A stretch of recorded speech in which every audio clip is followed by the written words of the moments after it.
Number of moles किसके बराबर होता है? क्या ये बराबर होगा मास और मोलिकुलर मास या मोलर मास? अच्छा, atomic mass, molecular mass, molar mass में सिर्फ एक ही चीज का फर्क है, वो क्या है? यूनिट। मास नंबर का फर्क कैसे आ गया? मास नंबर सबका सेम है और यूनिट सबकी अलग अलग है, ठीक है, डिजिट सबकी सेम है। अच्छा, फिर वॉल्यूम अपॉन 22.4 लीटर। फिर और किसके बराबर होगा? नंबर ऑफ पार्टिकल मतलब कैपिटल एन अपॉन एन। और किसके बराबर होता है नंबर ऑफ मोल? बस यही तो था, पीवी क्वेश्चन नाटी से ही तो पकड़ के लाए थे ये। लेकिन ये वाला फॉर्मूला सिर्फ और सिर्फ कब कब कामयाब है? एसटीपी। ठीक है। ठीक है, एसटीपी बोले तो स्टैंडर्ड टेम्परेचर प्रेशर। अच्छा, अगर मैं तुमसे पूछूं कि 0.0821 इसकी यूनिट क्या होगी?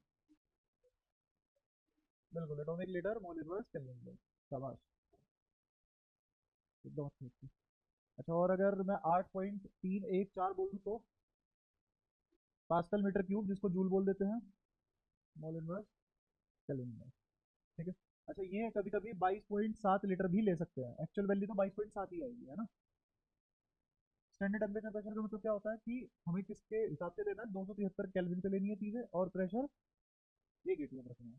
अच्छा, लेकिन अगर मेरा टेम्परेचर 27 डिग्री है तो ये किसके बराबर हो जाएगा? 300 केल्विन। और 300 इंटू 0.0821 किसके बराबर होता है? 24.63 इसके बराबर होता है। ठीक है, ये सारी बातें याद है अपने को। अच्छा, और क्या कहती है? और जैसे जैसे जैसे मास परसेंटेज अगर मैं पूछे तो टोटल मास अपॉन, हाँ हाँ, मास अपॉन टोटल मास। अगर परसेंटेज है तो इंटू 100%, और अगर फ्रैक्शन पूछ रहा है तो मास फ्रैक्शन, तो ये इतना इसका फ्रैक्शन बन जाएगा।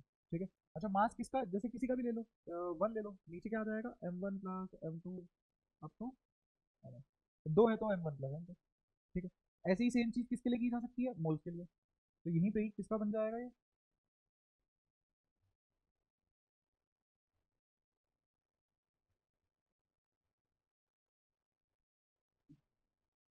ठीक है। अच्छा, एक और तरीके से लिख सकते हैं मास परसेंटेज को। एक मास परसेंटेज ऐसे भी लिखा जा सकता है कि mass of element mass of compound, mass of element upon mass of compound, ये भी लिखा जा सकता है।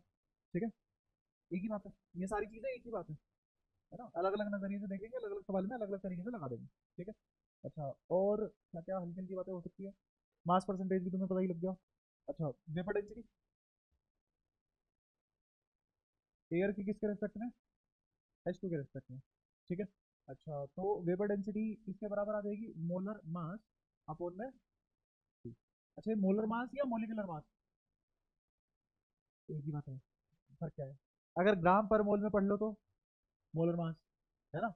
और अगर इसको एएमयू में पढ़ लो तो एटॉमिक मास या फिर मोलिकुलर मास। यू में पढ़ लो तो मोलिकुलर मास, एएमयू में पढ़ लो तो एटॉमिक मास। सिर्फ और सिर्फ किस चीज का फर्क है? यूनिट का फर्क है, और किसी चीज का फर्क नहीं है।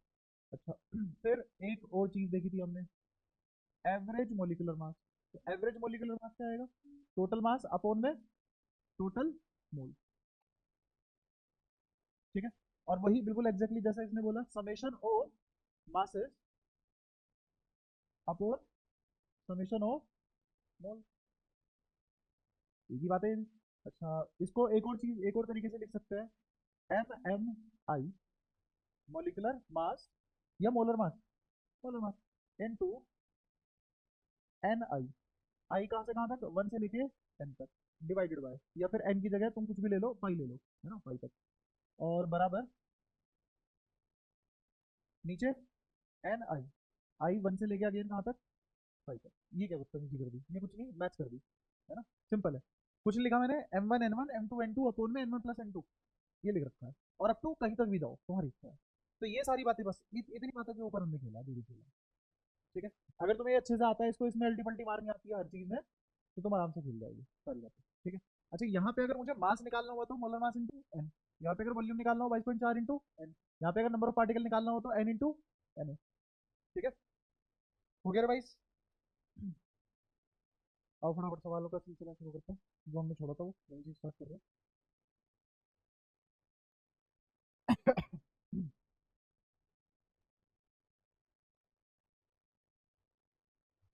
Mass percent of each molecular mass,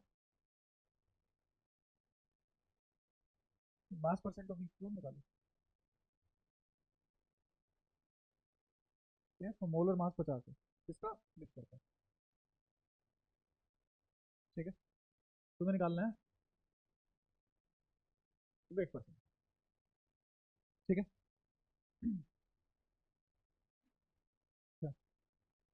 mass percent weight percent देख लेते हैं, क्योंकि दो बार लिख दिया ना मैंने, तो देखते हैं क्या चल रहा है क्या नहीं, है ना, डिस्कशन करेंगे। सिर्फ सवाल नहीं करना ना, सीखना भी है। तो मिक्सचर किस किस का होना चाहिए, मिक्सचर होना चाहिए किस किस का है। मिक्सचर लो तुम SO2 और O2, इनका मिक्सचर लेना है। तो 50 इनका एवरेज है। SO2 और O2 की बात चल रही है। मेरे पास मोल्स का रेशो है नहीं, मुझे किसका चाहिए, मास का चाहिए। तो एक काम करते हैं, सबसे पहले अगर मुझे मोलर मास लिखना पड़ जाए तो मोलर मास ही लिख सकता हूँ, और तो मास पता ही नहीं मेरे को, लिख ही वही सकते हैं। तो SO2 का मोलर मास 64, O2 का 32। अच्छा, नंबर ऑफ मोल्स अगर मैंने इसके x मान लिया तो ये 1 माइनस। ठीक है। अच्छा, नंबर ऑफ मोल्स निकालने के लिए मैं क्या करूंगा, क्योंकि मुझे ये पता है कि ये 50 है, तो मैं क्या करूंगा, 64 into x plus 32 1 minus x upon में 1 बराबर किसके, क्योंकि ये क्या लिखा है मैंने, मोलर मास इंटू, तो ऊपर क्या लिखा हुआ है, सिर्फ मास। ये क्या चीज लिखी हुई है टोटल, ये मास लिखा हुआ है, नीचे क्या लिखा हुआ है, टोटल नंबर ऑफ मोल्स। तो ये टोटल नंबर ऑफ मास, या जो भी तुम बुलाना चाहो इसको, और ये टोटल नंबर ऑफ मोल्स, और उसी का एवरेज मुझे ये दिया गया है। ठीक है, यहाँ तो कोई परेशानी।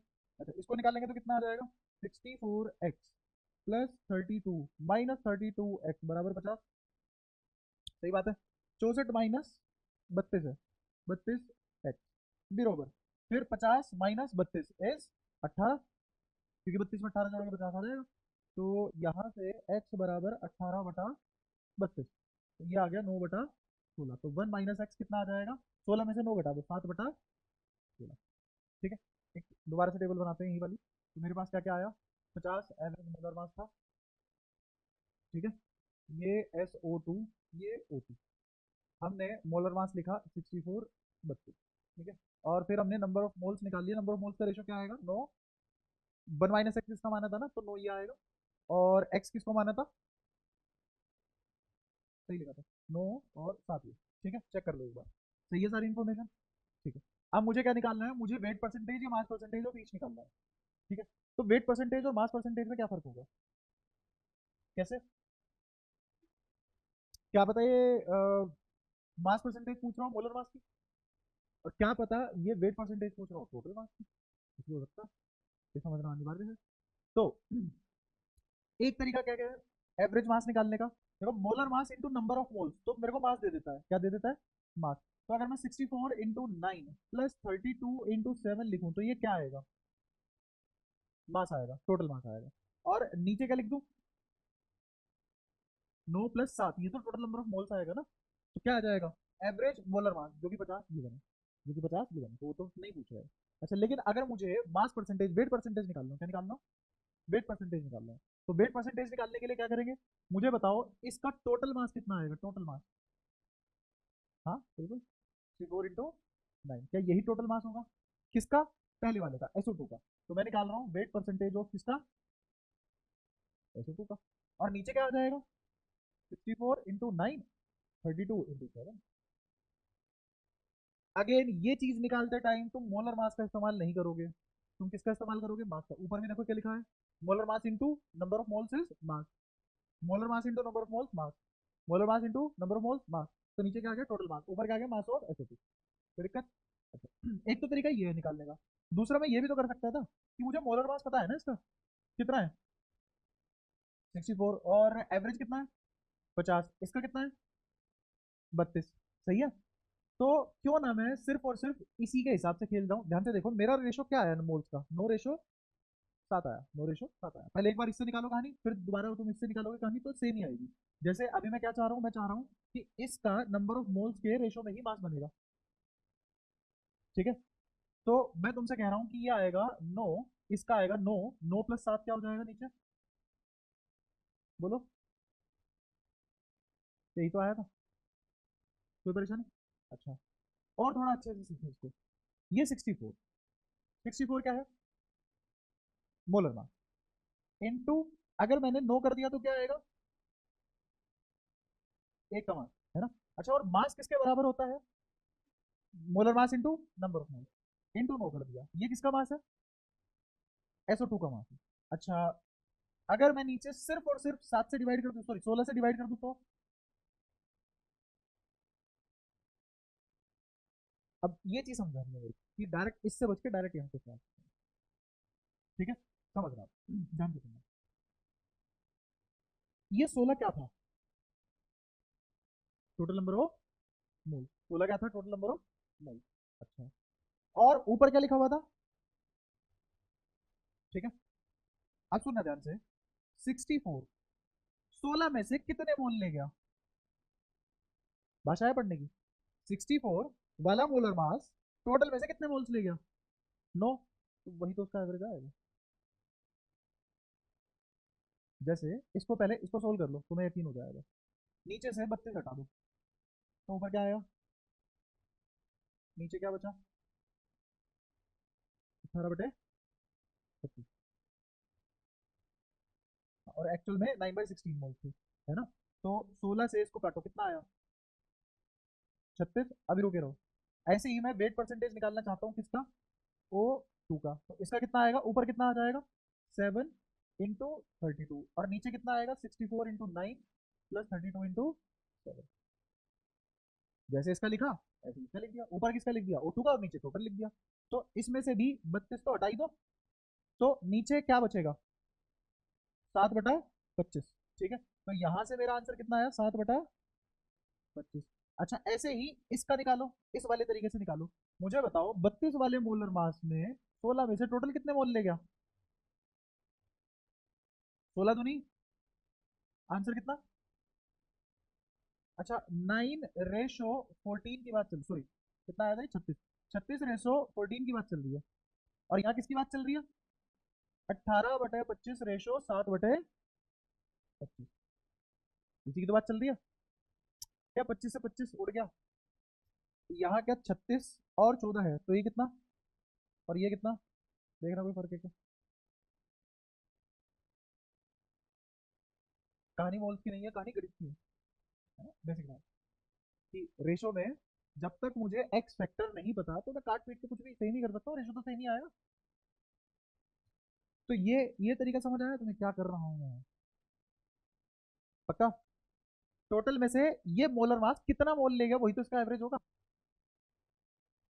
है ना, एवरेज, या फिर इसका मास परसेंटेज बोल लो, क्या बोल लो, इसका मास परसेंटेज बोल लो।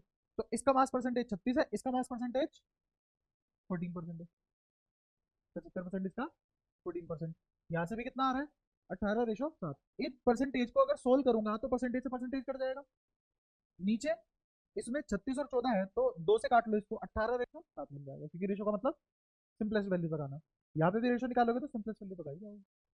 हाँ बोल, हाँ हाँ, पूरे मिक्सचर का एक मोल है मान के चलो, हाँ,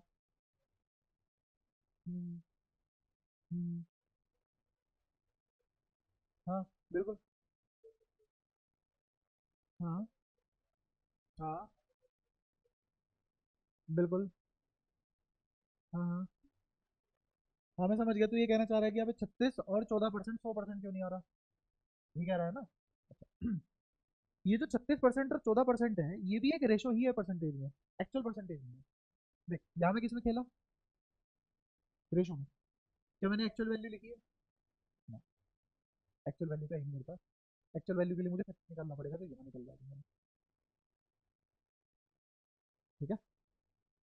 टोटल 25 है, टोटल क्या है 25, अच्छा यहाँ का 100% बताता हूँ क्या है, यहाँ का 100% 16 है, यहाँ का 100% 16 है, तो अगर 16 है 100% यहाँ का, तो 9 और 7 कितना बैठ रहा है, 16, जैसे 100% मतलब एक होता है, ठीक है, मान लिया, अगर मुझे किसी ने टोटल क्वांटिटी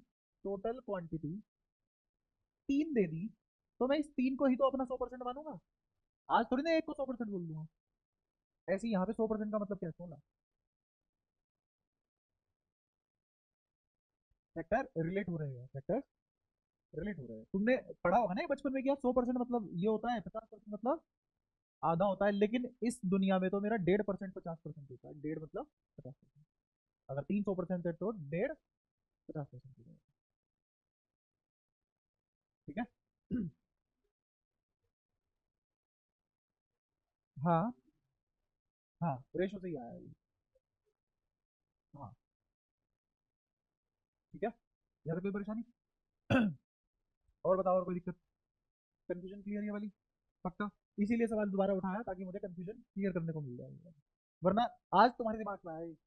अगर मैं नहीं पढ़ाता दिमाग में भी नहीं आता, और जब पेपर सोल्व करते तब आता है दिमाग में, तब ये तो चुका होता है ना। तो इसीलिए ये चीजें पता होनी चाहिए कि जरूरी नहीं है कि मेरा 100% मतलब एक हो। वो तो अगर कुछ नहीं दिया सवाल में तो मैं क्या मानूंगा 100% मतलब एक, क्योंकि हमारी दुनिया में जनरली नेचुरली 100% एक ही होता है। बट उसने टोटल क्वांटिटी अगर 3 दे दी, तो टोटल क्वांटिटी है कंप्लीट होती है। किसी भी चीज का कंप्लीट होना ही क्या होता है? 100%। तो किसी ने टोटल क्वांटिटी 3 दी है, तो 3 होना ही क्या हो जाएगा? 100% होना हो जाएगा। इसमें टोटल क्वांटिटी 25 होगी, इसमें टोटल क्वांटिटी 16 होगी।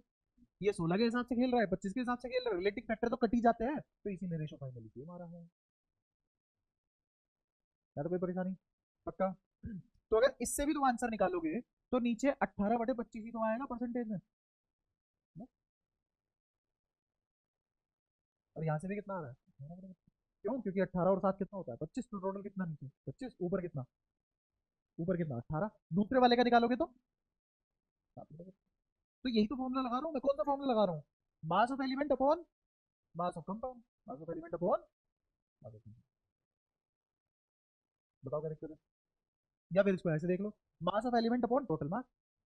मास of element upon total mass. इसको ऐसे देख लो, moles upon total moles. Moles of element upon total moles of element upon total. बात समझ में आई? तो जब तुम मोल से कहानी लेके आए हो कि mole of element upon total mole into molecular mass, तो वो भी क्या आएगा? Molecular mass of element upon molecular mass of compound. सही है। तो अगर तुम्हें रेशो से खेलना आता है, तो तुम कहानी किसी भी तरीके से पलट सकते हो। तुम्हें दो चीजें आनी चाहिए, फंक्शन होनी चाहिए तुम्हारे दिमाग में। एक, ये वाली वर्किंग पर्सनैलिटी कि किसको किस में कैसे कन्वर्ट करना है। अगर मैं ग्राम में पढ़ रहा हूँ तो उसका मतलब अपने आप में क्या है? कि वो मोलर मास की बात कर रहा है। अगर मैं उसको एएमयू में पढ़ रहा हूँ तो अपने आप वो किसकी बात कर रहा है? एलिमेंट की मास की बात कर रहा है। और अगर मैं उसको किस में पढ़ूँ, यू में पढ़ूँ, तो वो किसकी बात कर रहा है? मोलिकुलर मास की। और अगर मैं उसको किसी भी यूनिट में ना पढ़ूँ तो वो किसकी बात कर रहा है? Relative mass. ठीक है। तो जैसे ये मैंने फॉर्मूला लिखा हुआ है कि नीचे मोलर मास लिखा, मैंने क्या लिखा नीचे? Molar mass. यही मोलिकुलर मास भी बन सकता है, यही यूनिटरी मास भी बन सकता है, यूनिफाइड। और ये भी, यही एटॉमिक मास यूनिट भी बन सकता है, और यही रिलेटिव मास भी बन सकता है। ठीक है। अगर उसने कंपाउंड दिया हुआ है तो। अगर कंपाउंड नहीं दिया, तो फिर तो भाई जो मोलिकुलर मास है या फिर जो मोलर मास है, एक मोल में कितना मास होता है वही लिखेंगे। क्लियर ये सारी बातें? क्योंकि रेशो में यूनिट तो वैसे ही घट जाती है। अच्छा, इसका एक और तरीका भी डिस्कस करता था, ताकि वो भी कंफ्यूजन ना रहे। हाँ, छठी क्लास वाला। मुझे कहा भाई तुम ऐसा करो, तुमने जो मोलर मास एवरेज दे रखा है 50, इसको घर ले जाओ। ठीक है।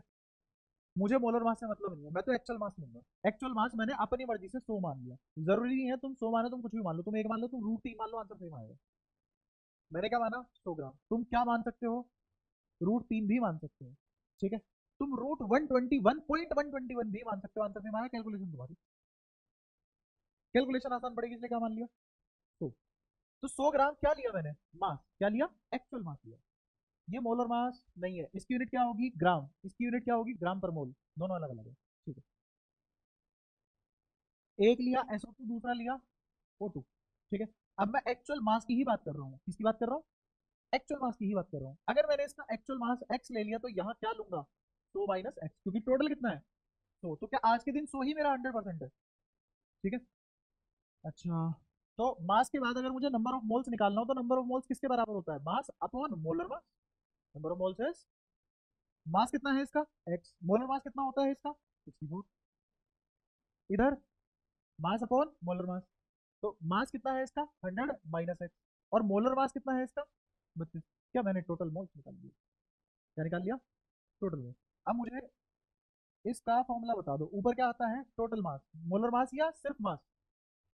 मास आता है, क्योंकि मोलर मास इंटू मोल्स लिखते हो ऊपर, M1 N1 M2 M2, और M1 N1 एक मास ही होता है, मोलर मास नहीं होता। ठीक है, और नीचे क्या लिखा जाएगा? Total mole. तो टोटल मास कितना है? 100। तुमने ही तो बोला 100, अब कैसे पलट जाओगे?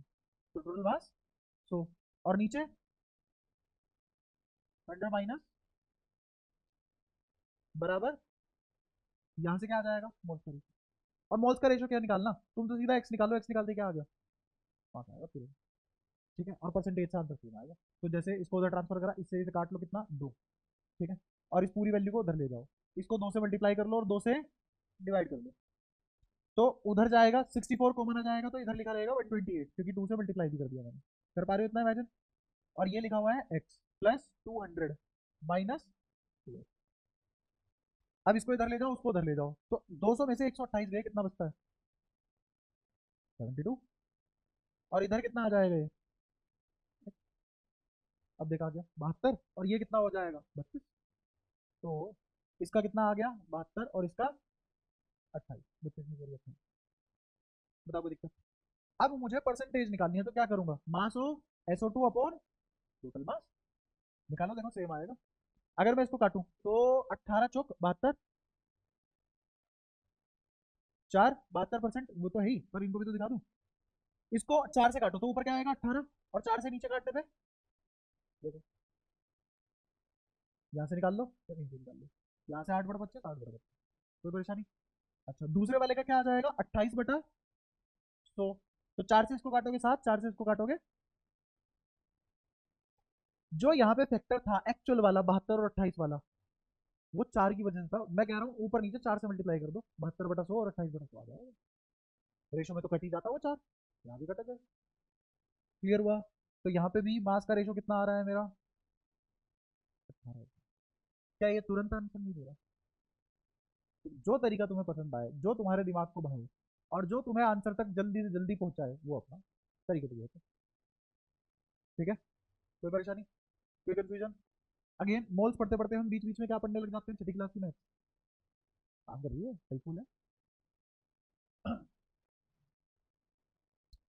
और सवाल देखो,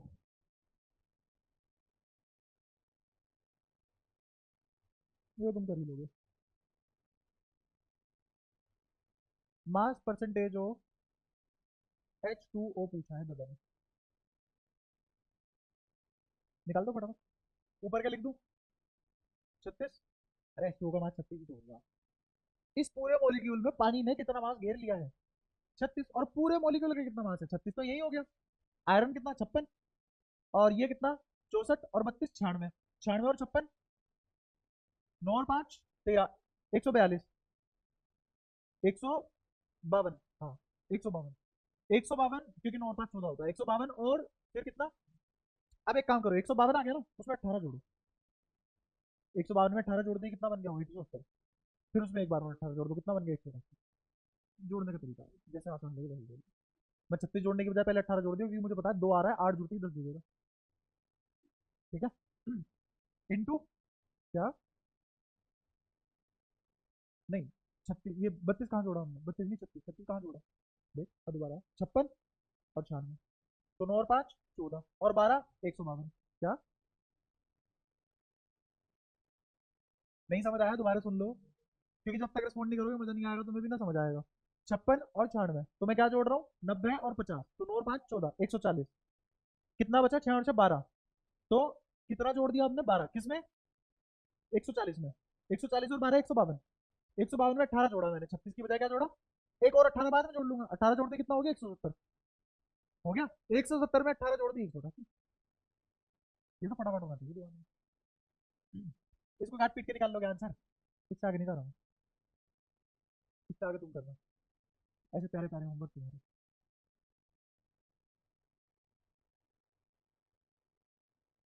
इसको तो अगले सही तरीके से। अच्छा सवाल है बहुत आसान, पर ट्रिकी होते हैं ऐसे सवाल, अच्छे होते हैं।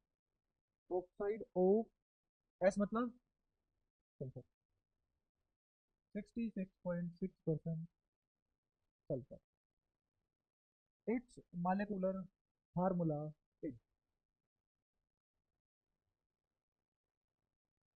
तो जाएगा ही, पर कितनी तेजी में करते हो वो तो बात है। सल्फर ऑक्साइड मतलब, नहीं, मुझे क्या पता कि सल्फर कितना इस्तेमाल हो रहा है, ऑक्साइड कितनी इस्तेमाल हो रही है, तो जरूरी थोड़ी ना है तुम ऑटो लिखो, क्या पता यहाँ पे एस ओ आ जाए, वो भी तो ऑक्साइड ही माना जाएगा उसका। एस टू ओ टू आ जाए वो भी, एस थ्री ओ थ्री आ जाए वो भी, या फिर एस ओ टू आ जाए वो भी, या फिर एस ओ थ्री आ जाए वो भी। सल्फर की ऑक्साइड है ना, तो एसओ थ्री भी तो आ सकता है, तुम्हें कैसे पता एसओ टू ही है? और अगर एसओ टू आ ही गया तो फिर निकालना ही क्या है, फिर सवाल ही क्या बनता। आप समझे दिक्कत क्या है? ना मुझे सल्फर पता है कितना है, ना मुझे ऑक्सीजन पता है कितना है, कैसे निकालोगे मॉलिक्यूलर फॉर्मूला? तो आओ समझते हैं। इसका मतलब तुम्हें पता है कि 200/3% होता है, ठीक है। अब मैं तुम्हें एक और एनालॉजी देता हूँ। इधर लिखा मैंने 200/3%, और सल्फर का निकालने के लिए क्या करेंगे हम, मास ऑफ सल्फर लिखेंगे, अपॉन में mass of sulphur mass of oxygen लिखेंगे, ठीक है। अच्छा, ये जो मास आता है किससे आता है, molar mass into number of mole से, वो भी नहीं पता मुझे, है ना, तो मैंने मास ही लिख लिया। ये डी किस पे लिखा जाएगा, 100% कहीं पे लिखा जाएगा, क्योंकि मास परसेंटेज निकाल रहे हो। कभी भी ऐसा दिखे तो ये हटा दिया करो। तो मैं ऐसे ना लिख के, मेरी हैबिट क्या है, मैं सीधा फ्रैक्शन में सोल्व करता हूँ। उसने परसेंटेज बोला है, मैं क्या देख रहा हूँ, इसका फ्रैक्शन, तो राइट हैंड साइड में भी क्या देखूंगा, फ्रैक्शन, हटाओ परसेंटेज। इसका फ्रैक्शन 2/3, क्योंकि 66.66 का 2/3 होता है डायरेक्टली, और 33.33 का 1/3 होता है, ठीक है। तो ये आ गया 2/3 बराबर। अब तो मैंने सिर्फ फ्रैक्शन देखा है ना। अच्छा, सल्फर का मोलर मास लिखो कितना होता है, सल्फर का 32, और ये कितना है,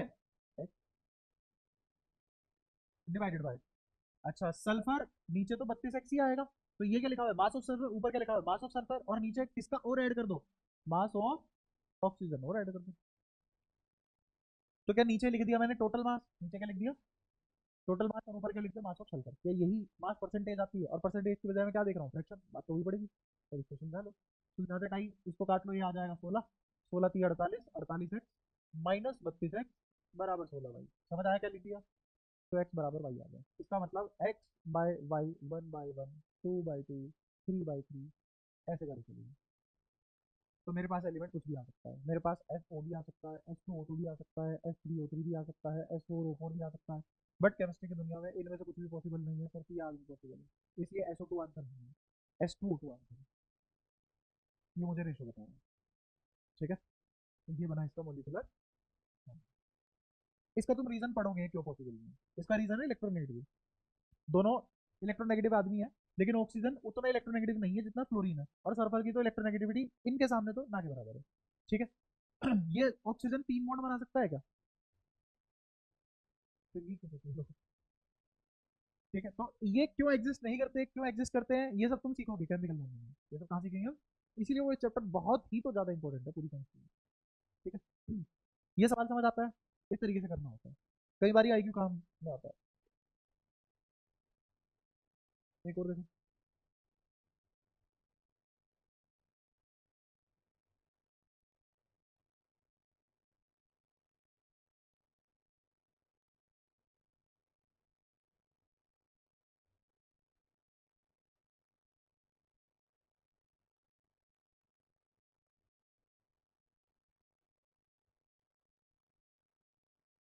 सवाल समझ में आया, बस करना है, करते चलो फटाफट।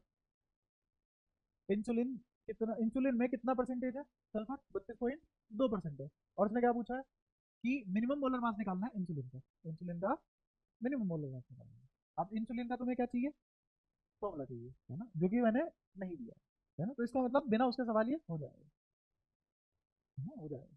अब सुनना ध्यान से, सारा खेल है इस वर्ड का, मिनिमम, उसने क्या पूछा है, मिनिमम मोलर मास है इंसुलिन, तो सल्फर को कम से कम रखो इंसुलिन में, तो एक तो लेना ही पड़ेगा, एक तो लेना ही पड़ेगा, तो मैं निकालने जा रहा हूँ 32.2% किसके बराबर होगा, 32.2% किसका मास परसेंटेज है, सल्फर का, तो ऊपर क्या लिखा जाएगा, मास ऑफ सल्फर, तो कम से कम कितना लू सल्फर, तो सल्फर की वैल्यू कितनी होती है, ये मैंने लिख दिया मिनिमम मोलर मास जो सल्फर का हो सकता है, जो सल्फर का मिनिमम मोलर मास लिया है तो इंसुलिन का भी तो मिनिमम आएगा। तो नीचे किसका लिखेंगे? Molar mass of insulin into 100%। Mass percentage. क्या परसेंटेज से परसेंटेज कट जाता है? क्या इधर से डेसिमल लगाने पे इधर एक जीरो बढ़ जाती है? क्या ये 32 से 32 कट जाएगा? 32.2 है ना? 32.2। हाँ ठीक है, 32 मान लो। हाँ, नीचे +32 क्यों आएगा? सल्फर किसका हिस्सा है? तो टोटल कंपाउंड ही तो लिख दिया मैंने नीचे। इंसुलिन में सल्फर जोड़ना है क्या किसी को? हाँ। तो इसका एक काम करो, 32 ही मान लो। कैलकुलेशन इजी हो जाएगी। वैसे तो ये असलियत में तो जो क्वेश्चन बनता है वो बनता है 32.4 का। जो क्वेश्चन बनता है वो 32.4 का बनता है। अच्छा, तो 32 से 32 कट गया तो कितना आ गया मेरा आंसर? इधर इसको ले आओ, मास ऑफ इंसुलिन 100 आ गया, खत्म। ठीक है, एक लाइन का था, अगर तुम समझने की कोशिश करो तुरंत हो जाता। हम्म। हाँ,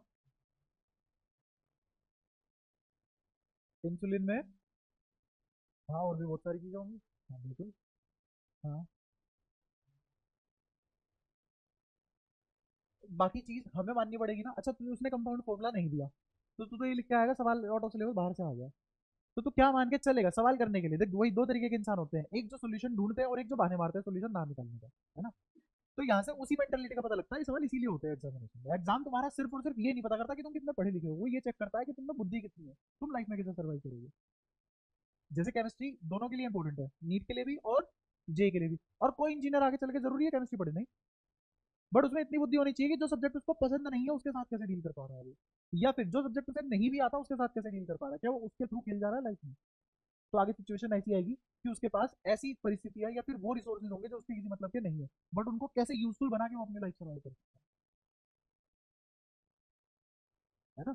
अब यहाँ क्या सोचेगा इंसान कि यार ये तो फालतू की बात है, फालतू का सवाल है। लेकिन इंसुलिन है, इंसुलिन में सारी चीजें बिल्कुल इंपॉर्टेंट होगी। सिर्फ सल्फर ही ऐसा होता होगा जिसकी क्वांटिटी चेंज हो जाती होगी, क्योंकि मुझे इंसुलिन के बारे में जीरो पता है। मोस्टली लोगों को जीरो ही पता है इंसुलिन के बारे में। तो इंसुलिन में सल्फर ही एक ऐसी चीज होती होगी जिसकी क्वांटिटी कम ज्यादा हो सकती होगी, और वो इंसुलिन रहता होगा तब भी। बाकी अगर कुछ और चेंज कर दिया तो वो शायद इंसुलिन में ना बचे। इसीलिए सवाल में क्या बोला? Minimum molar mass of insulin, तो वो किससे आएगा? सल्फर को मिला के।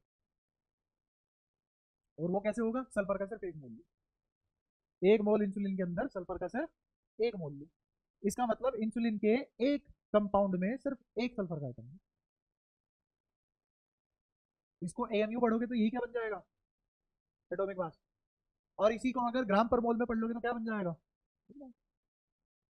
आंसर में तो चेंज आएगा नहीं।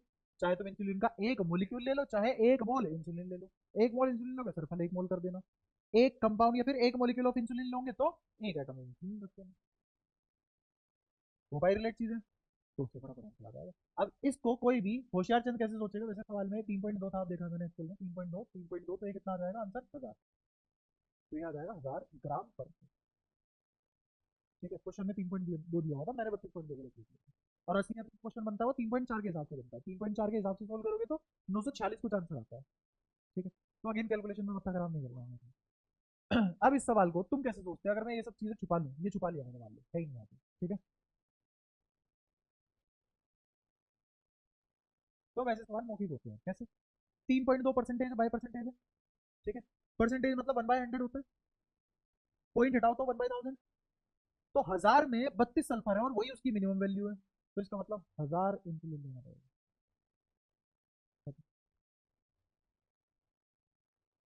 आया कुछ कुछ समझ?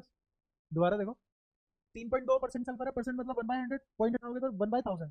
1000 में से 32 सल्फर लोगे तब मिनिमम इंसुलिन बनेगा, तो इंसुलिन कितना रहा होगा? 1000 ग्राम पर मिनट। आई बात समझ? ये तुम्हारा सोल्यूशन थ्री वो है।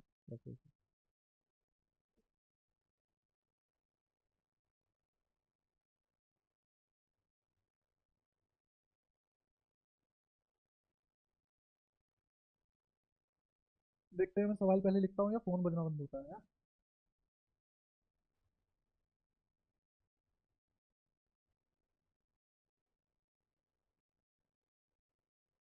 सवाल पहले लिखिए।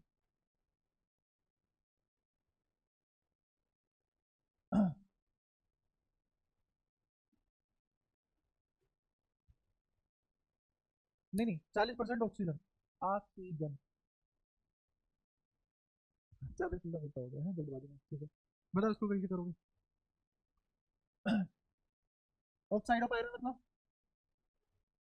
जरूरी नहीं है, मुझे क्या पता, उसमें दिया ही नहीं, कुछ भी हो सकता है, यही तो पता करना है। Calculate number of oxygen atom unit, molar mass कितना है 160। ऑक्सीजन का तो नहीं होता, तो किसका दिया होगा मोलर मास, टोटल का। अब ये तो डाउट नहीं है ना, तो ऐसी बातें समझना शुरू कर दोगे। तो हट करना पड़ता है बिल्कुल यार, दिया है नहीं उसमें मानना पड़ रहा है। हाँ वो हैबिट हो जाएगी तुम्हें धीरे धीरे, पहली बार है ना परीक्षा। हाँ बिल्कुल, शाबाश, इसको ले लिया एक्स और ऑक्सीजन को ले लिया। भाई एग्जैक्टली यही करेंगे, क्योंकि मुझे पता ही नहीं कितना आयरन है और कितना ऑक्सीजन है ऑक्साइड में, है ना। अच्छा, तो total mass of oxygen, mass percentage of oxygen कितना दिया है, 40%, है ना। अगेन फ्रैक्शन में देख लो इस चीज को, डायरेक्ट, तो डायरेक्ट फ्रैक्शन में देखेंगे तो कितना आ जाएगा, 40%, 2/5, सीधा फ्रैक्शन है। बराबर, ऊपर किसका लिखना है मुझे, तो 16x, और नीचे 16x प्लस 56y। मैं भाड़ में जाऊँ, मैं तो ये लिखूंगा। समझ आया क्यों, अरे जब उसने टोटल दे रखा बोल मत लिख दो ना।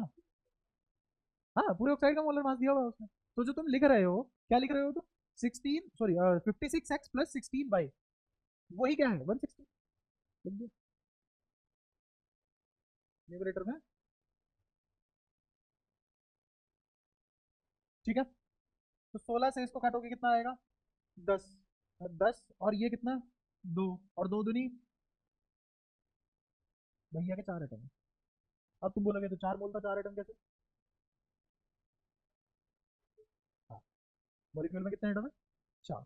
और वैसे भी तुम्हें पता है कि इसको मैं मोलर मास की तरह भी बिहेव करवा सकता हूँ, यू की तरह बिहेव करवा सकता हूँ, एम यू की तरह बिहेव करवा सकता हूँ, और रिलेटिव मास की तरह बिहेव करवा सकते हो, अपने इसको यूनिट का सही रहेगा, नंबर तो वही रहेगा। इससे एक्स निकाल लो, तो तुम्हें पता है 16y प्लस 56x बराबर कितना आ चुका है अब अपने पास, 160, और y कितना आ चुका है 4, 16 चौका 64 प्लस 56, x बराबर 160, तो 56x बराबर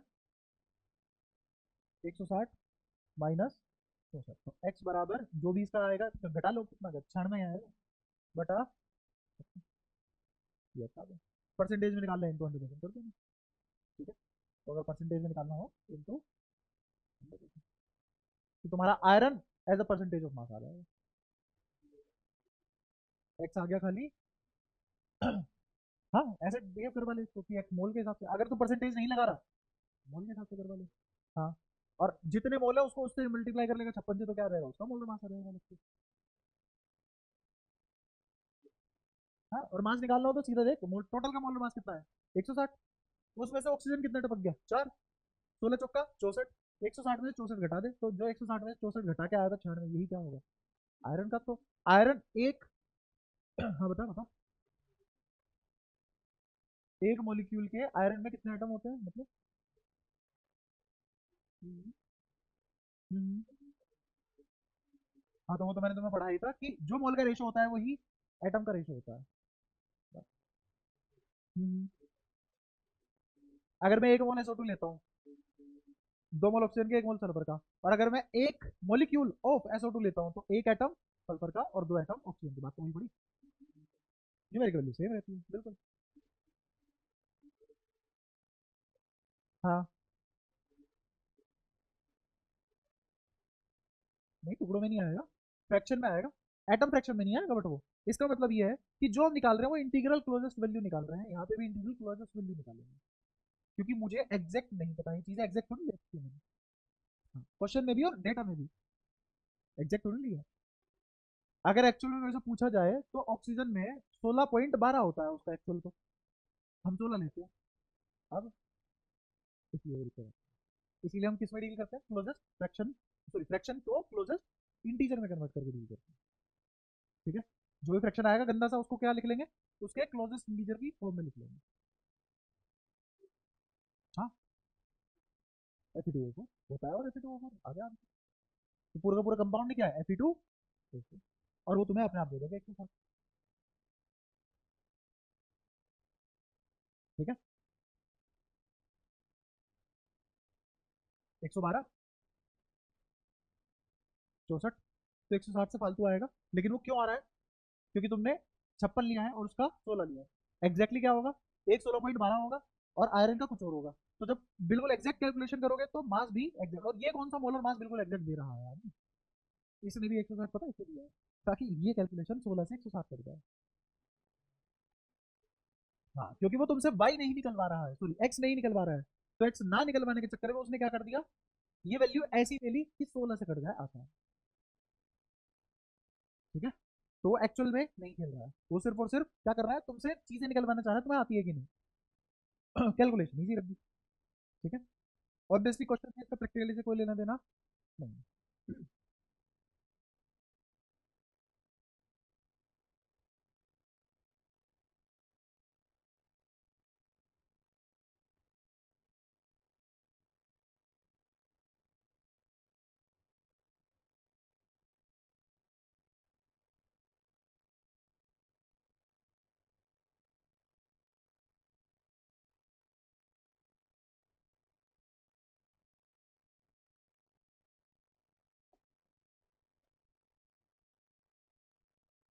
देखो, दो तरीके के सोल्ट होते हैं, हाइड्रस एनहाइड्रस।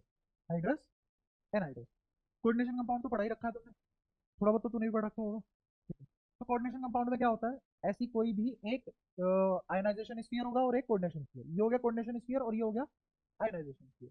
अच्छा, इसमें कई बार क्या होता है, इससे पहले हमने मिक्स सोल्ट नाम की भी कोई चीज पढ़ी थी, तो मिक्स सोल्ट में हमने ऐसी ऐसी चीजें पढ़ी थी कि वाटर ऑफ क्रिस्टलाइजेशन आ जाता है।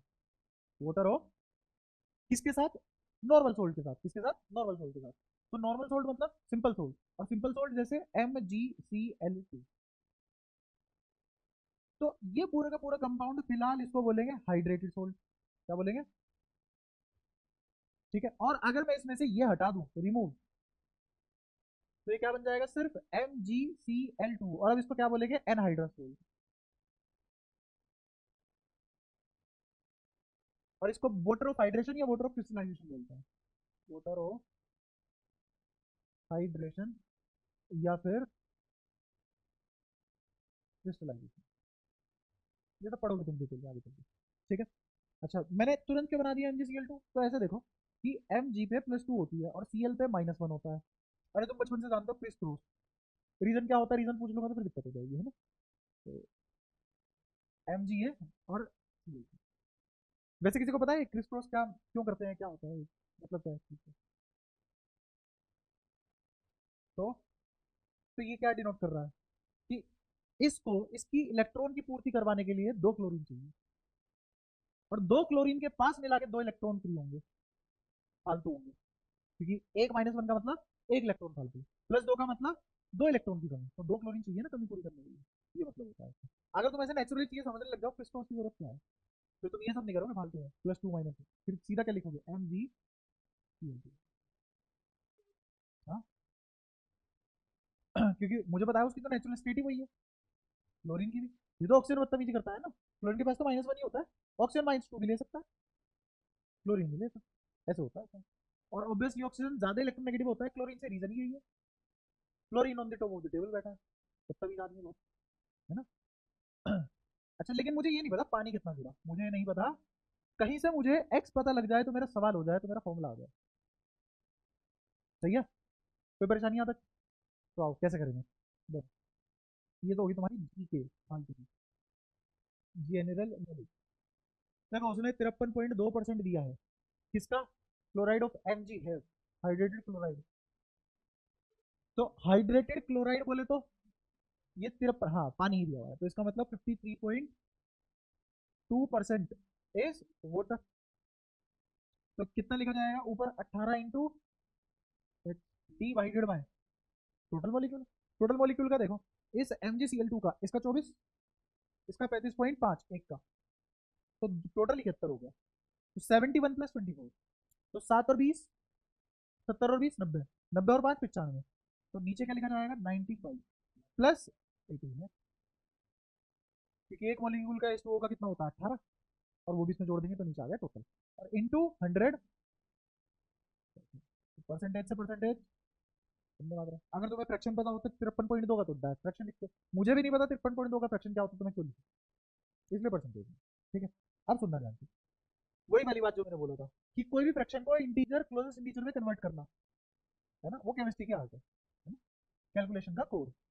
तो 18 ये 54 होता तो 3 से जाता पूरा पूरा, लेकिन ये 53.2 हो गया तो 2.9 के आसपास आएगा, 2.9 के आसपास आएगा ना, क्योंकि अगर 53 भी होता तो भी 2.9 के आसपास आता, फिर भी ये 53.2 है तो 9 के, तो सॉरी 2.9 के आसपास आएगा। 2.9 बहुत परेशान कर रहा है यार, 2.9 29 कौन डील करे उसके साथ, डील होता है यार। ठीक है, अब आ जाओ आगे की कहानी पूरी करते हैं। 95 × 3 तो 9 × 27, 5 × 15, 270 + 15 इज 285, तो ये लिखा हुआ है 285 प्लस 18 दिया तो 1 बराबर x, तो इधर कितना आया, हाँ, अच्छा 100 x,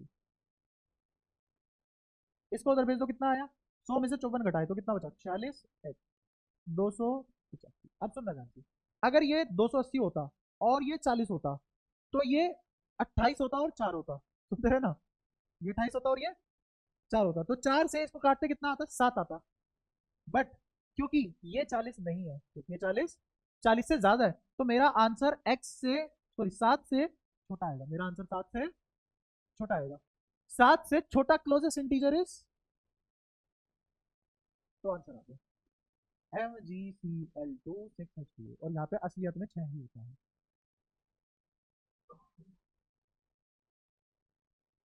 अब समझ आया, एग्जैक्ट में नहीं खेलते हैं, तो बड़ा सुंदर आंसर आया हमारा, तुरंत आया उससे। ठीक है, जी बाहर निकाल के 53.2 की मल्टीप्लाई मत करने बैठ जाना, 95 98 हो गया सवाल। ठीक है, अरे होते हैं ना वो छोटे बच्चे, यहाँ नाक पे जीभ लगा के और यू लिखते रहते हैं, रेस लगा के। हाँ, बिल्कुल ऐसे। कहा तूने भी है, मतलब पता तू भी है ना? मेरे से यही चीज सीखने को मिली है तुझे, ये सब। और 11वीं में जो जो ग्रीन बोर्ड पे हम पढ़ते थे वो सारी की सारी कहाँ गई, वो तो नहीं थी। हाँ वो डिलीट हो गई, ये डिलीट नहीं हुई।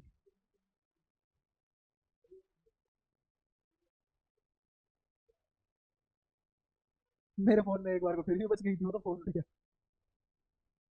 तुम्हारे में ही नहीं बची वो। आओ और सवाल करें, अच्छा अच्छा।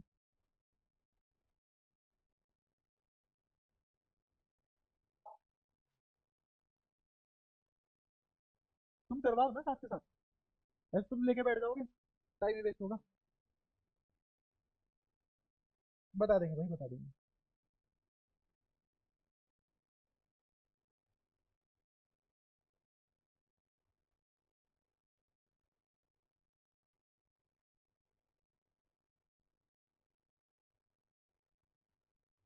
इजी है तुम्हारे लिए। और उसके बाद बढ़िया चीज करेंगे, बहुत मजा आएगा तुम्हें करने में।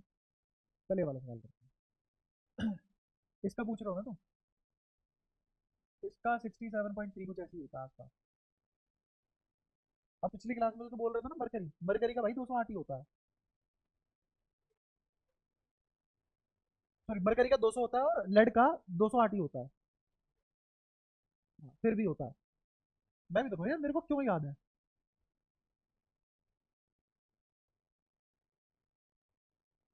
बोला भी था मैंने पिछली क्लास में, पता नहीं मेरे को क्यों याद है, यही होता है भाई, यही होता है।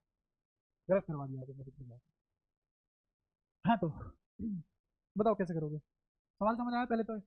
वो छोड़ो, इसको हटाओ, मैं तुम्हें इसका पूरे का इसका दे देता हूँ, इसका तुम्हें 121 लेना है, बात खत्म, बस। हाँ, हाँ 3.13 है, ये 6.85 है पूरा का पूरा, बिल्कुल। H2O का 18 होता है। ठीक है। हाँ हाँ हाँ। हम्म हम्म, हाँ। हम्म हम्म, सबको समझ आ गया।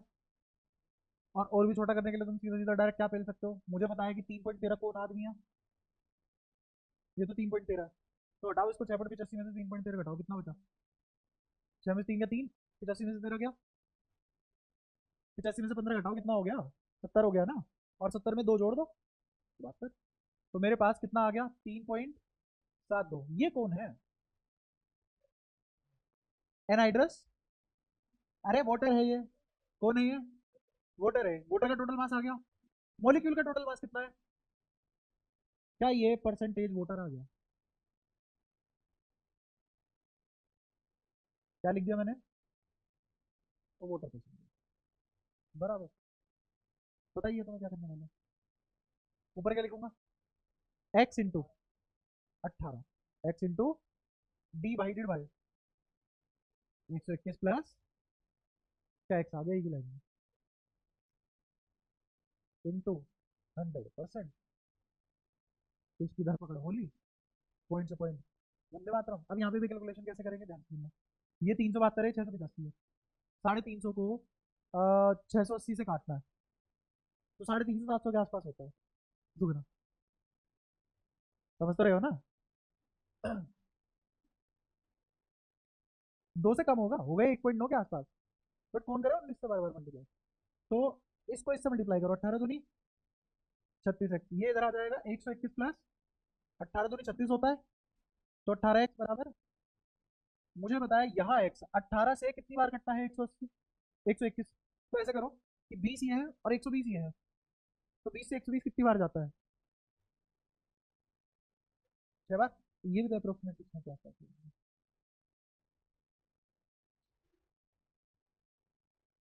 एक्सेल में भी ऐसी कैलकुलेशन है, अप्रोक्सीमेशन बहुत गंदी। तो देखा तुमने, डाउट पूछा था ना एक सवाल जिसमें कैलकुलेशन नहीं दिक्कत आ रही थी तुम्हें, वो करता है भाई कैलकुलेशन। अच्छा हाँ, अब अगली चीज देखो, अगली चीज बहुत ही बढ़िया है, एक और चीज निकालना सीखो, आती है empirical formula and molecular formula, सुना है कभी। एम्पेरिकल फॉर्मूला मतलब सिंपलेस्ट रेशो में रिप्रेजेंट करना, simplest ratio representation of molecule या फिर कंपाउंड, ठीक है। और ये actual number represent actual number of atom in molecule or compound, बस यही है, और कुछ नहीं। जैसे फॉर एग्जाम्पल C6H12O6, तो ये है मोलिकुलर फॉर्मूला, ठीक है, मोलिकुलर फॉर्मूला। एक और चीज थोड़ी नोटेशन है, ध्यान दो, अगर एम्पेरिकल फॉर्मूला की मल्टीप्लाई किसी एन में कर दूं तो मोलिकुलर फॉर्मूला आ जाता है, और ये एन एक सिंपल नंबर होता है, मतलब माने इंटीजर, ठीक है। अच्छा ये तो हो गया मोलिकुलर फॉर्मूला, लेकिन अगर मैं लिख लूं CH2O, ये क्या हो गया, एम्पेरिकल फॉर्मूला। तो CH2O 6 लिख दूं तो क्या मोलिकुलर फॉर्मूला हो गया। तो इस एन की वैल्यू आज के दिन क्या हो गई है। इसको निकालने का एक तरीका भी होता है, इसको निकालने का तरीका क्या है, सुनना जानते हो। नहीं नहीं, एन बराबर ऊपर लिखोगे तुम किसका, मास ऑफ, क्या है मोलिकुलर फॉर्मूला, और नीचे लिख दोगे मास ऑफ, ठीक है। अच्छा जो मोलिकुलर फॉर्मूला का मास आएगा, जो मोलिकुलर फॉर्मूले से मास आएगा, वही क्या इसका मोलर मास भी होगा। अगर मैंने एक मोलिक्यूल लिया तो आएगा मोलर मास, सॉरी मोलर मास कह रहा हूं, मोलिकुलर मास तो आएगा। अगर मैं इसी कंपाउंड को एक ना लेके एक मोल ले लूं तो क्या आ जाएगा उसी का मोलर मास। क्या ये सारी बातें क्लियर है। तो किसी दिन मैं यहाँ ऊपर क्या लिख लूंगा और किस दिन क्या लिख दूंगा, तो ये मोलिकुलर मास भी हो सकता है और मोलर मास भी हो सकता है, सिर्फ और सिर्फ क्या चेंज होगी, यूनिट। तो अगर मैंने ऊपर मोलिकुलर मास लिखा है तो नीचे भी, और ऊपर अगर मोलर मास लिखा है तो नीचे भी, यूनिट से यूनिट कैंसिल हो जाएगी, क्योंकि मास अपॉन मास है तो एक नंबर ही है, कोई दिक्कत। तो ये कंफ्यूजन नहीं है अब हमारे दिमाग में कि कब कौन सा इंसान क्या रख देता है, वो दोनों रख सकता है, ठीक है। तो ये फॉर्मूला भी ड्राइव कर लिया हमने, डायरेक्ट ये फॉर्मूला रखना अच्छी बात नहीं है, हमें समझ होनी चाहिए, हम अपने हम निकाल देंगे बाकी कर, ठीक है। अच्छा अब इसके ऊपर सवाल करना शुरू करते हैं। अच्छा इससे पहले एक और नॉलेज दे देता हूँ तुम्हें, एक होते हैं तुम्हारे हाइड्रोकार्बन और एक होते हैं ऑर्गेनिक कंपाउंड, क्या फर्क है दोनों में कोई, दोनों में कोई फर्क है क्या, बोलो क्या। हाँ, CH ओनली, बस यहाँ पे CH तो होंगे ही होंगे, प्लस और भी बहुत सारी चीजें हो सकती है, जैसे ऑक्सीजन, नाइट्रोजन, सल्फर, फलाना ढिमका एक्सेट्रा। ठीक है। अच्छा, अगर वो नहीं मेंशन कर रहा है इसमें से क्या ले रहा है, इफ नॉट गिवन, तो ऑक्सीजन अपनी तरफ से लेके चलेंगे। देन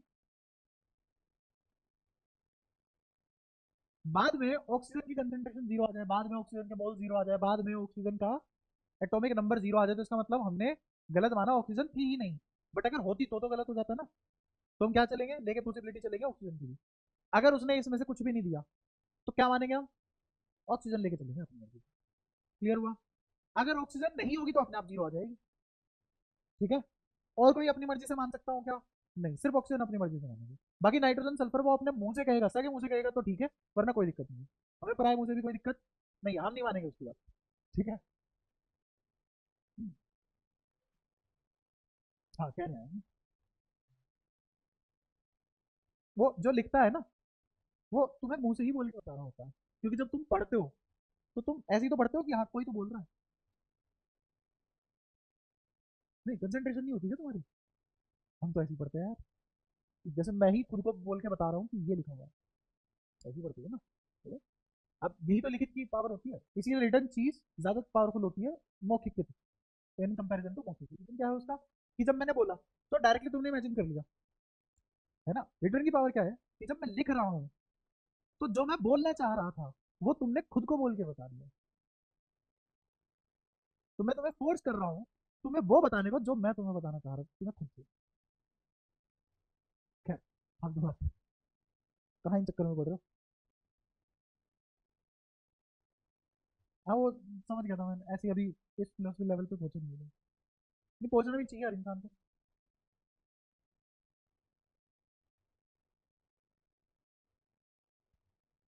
जैसे ये सवाल है, अब इसके मैं दो तरीके बताऊंगा। वैसे इसको कॉपी करके अगले पेज पे लिख लेना चाहिए था, जगह कम पड़ेगी। कोई नहीं।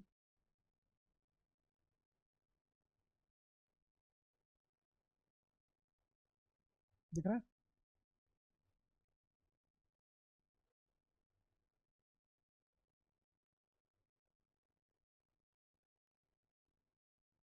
ठीक है। तो एक मैं कराता हूँ, बाकी तुम देख लो। पहले रटने वाला करवाऊँ, लॉजिकल वाला। दो तरीके हैं। पहले लॉजिकल। ऑर्गेनिक कंपाउंड है कोई, तो हमें नहीं पता कौन है। बट अगर ऑर्गेनिक कंपाउंड बोला है तो इसके पास तीन आदमी जरूर होंगे, CH2। मुझे बताओ, क्या ये बात तुम्हारे दिमाग में घर कर चुकी है जब से मैंने C6H12 और O6 वाला एग्जांपल कराया, ग्लूकोज वाला कराया था। वहां पे मैंने एक चीज ड्राइव करवाई थी, तुम्हें याद है, कि जो मेरा मोल्स का रेशो होता है वही नंबर ऑफ एटम का रेशो होता है।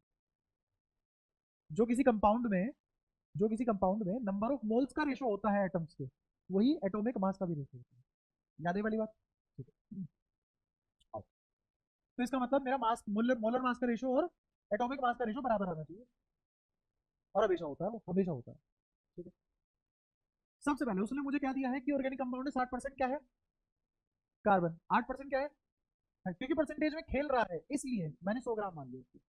क्या था वो 100 ग्राम, ना, मान लिया 100 ग्राम। अगर मैं 100 ग्राम की बजाय कुछ और मान लेता, अगर मैं एक्स मान लेता तो भी आंसर आ जाता, वाई मान लेता तो भी आंसर आ जाता, और अगर रूट टी मान लेता तो भी आंसर आ जाता। तो मैंने सिंप्लिसिटी के लिए 100 मान लिया। ठीक है। 100 में से 60 कितना हो गया, 60 ग्राम कार्बन, 8 ग्राम, तो टोटल कितना हो चुका है 68। 100 में से कितना कंज्यूम कर चुके हैं 68, ऑक्सीजन कितना बचा, कोई परेशानी। ठीक है। अब नंबर ऑफ मोल्स निकालने के लिए क्या करते हैं, मास अपॉन मोलर मास कितना होगा कार्बन का, मास अपॉन मोलर मास। ठीक है। तो ये क्या आ गया, नंबर ऑफ मोल्स। तो ये कितना आ गया 5, ये कितना आ गया 8, ये कितना आ गया, ये आ गया रेशो। ये किसका रेशो है, जो मोल्स का रेशो होता है कंपाउंड में वही नंबर ऑफ एटम्स का भी रेशो होता है। तो मेरा कंपाउंड था C5H8 और O। अगेन ये क्या मोलिकुलर फॉर्मूला है, जी नहीं, ये कौन सा फॉर्मूला है, ये था लॉजिक, ये था लॉजिक। बिना लॉजिक के कैसे करते हैं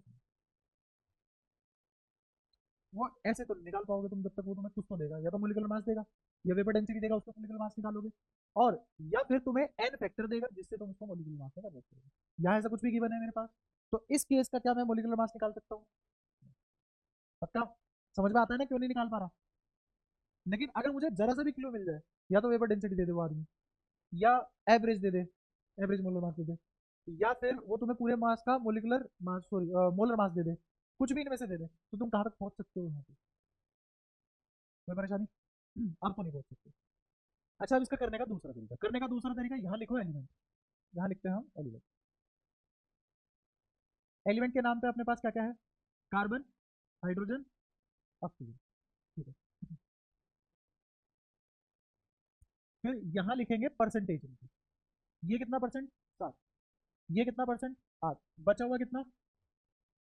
फिर यहाँ लिखेंगे percentage divided by atomic mass. ठीक है, तो percentage divided by atomic mass, atomic mass बोले तो कार्बन का कितना, तो ये कितना हो जाएगा? 60/12। और ये कब तक लिखना है? टिल सिंपल रेशियो है चीज, कब तक लिखना है? टिल, इस लाइन का मतलब समझाऊंगा अभी। यहाँ पे चलो वहां जगह नहीं। और फिर यहाँ फाइनली क्या लिख दोगे? तो 60/12, 8/1, 32/16, तो रेशियो क्या आ गया? 5, 8, फिर 2। ये रखने वाला तरीका है। ठीक है। अब मैं ये जो लाइन लिख रहा हूँ इसका क्या मतलब है? ये यहाँ भी अप्लाई होगी और ये वाली बात यहाँ भी अप्लाई होगी। अगर ये सिंपल रेशो में ना आते तो सिंपल रेशो में कन्वर्ट करता। कैसे करते हैं समझना। जैसे मान लो कि मेरे यहाँ पे कोई नंबर आ जाता, ये लिख रहा हूँ मैं परसेंटेज अपॉन एटॉमिक मास। ठीक है, जैसे यहाँ इसको सोल्व करके मेरा आंसर आ जाता मान लो 5.8, नीचे वाले को सोल्व करके मेरा आंसर आ जाता मान लो 7.3। ठीक है।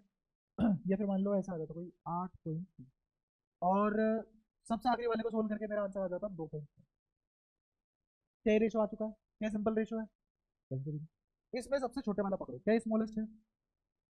सब में डिवाइड लगा दो,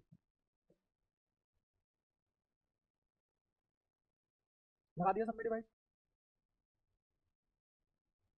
अब इसकी क्लोजेस्ट इंटीग्रल वैल्यू देखो, क्लोजेस्ट इंटीग्रल वैल्यू, जैसे 2.9 से 58 को डिवाइड करोगे तो लगभग कितना आ जाएगा? 2 या 3? अरे 30 दूनी 60 होता है जाला, तो 1.9 के आसपास आएगा लगभग, तो मैं क्या ले लूंगा इसको? 3 से आ गया। अच्छा, 3 दूनी 60, तो ये कैसे 4? 3 दूनी 60 है ना, 30 के ज्यादा पास है वो, तो 3 90 आ जाएगा। तो ये पक्की बात है, ये 2.5 से तो बड़ा ही है, तो ये कितना है? लगभग 2.7, जिसको मैं अब क्या लिखूँ? Close integer. समझ पा रहे हो? अच्छा, नीचे वाला तो एक आ ही गया, तो अब मेरा सिंपलेस्ट रेशो क्या आया? 2 3 1, 2 3 1। सपोज करो कोई एक वैल्यू ऐसी आ जाती, जैसे यहाँ से सोल्व करके वैल्यू आ जाती 2.5, क्या आ जाती? अब 2.5 के तो क्लोजेस्ट 2 भी है और 3 भी है, तो किसको चुनेगा? ये कौन से पिकाचू को चुनेगा? ये कोई से को भी नहीं लेगा, ये बोलेगा चुपचाप मुझे 5/2 लिखो। क्या लिखो?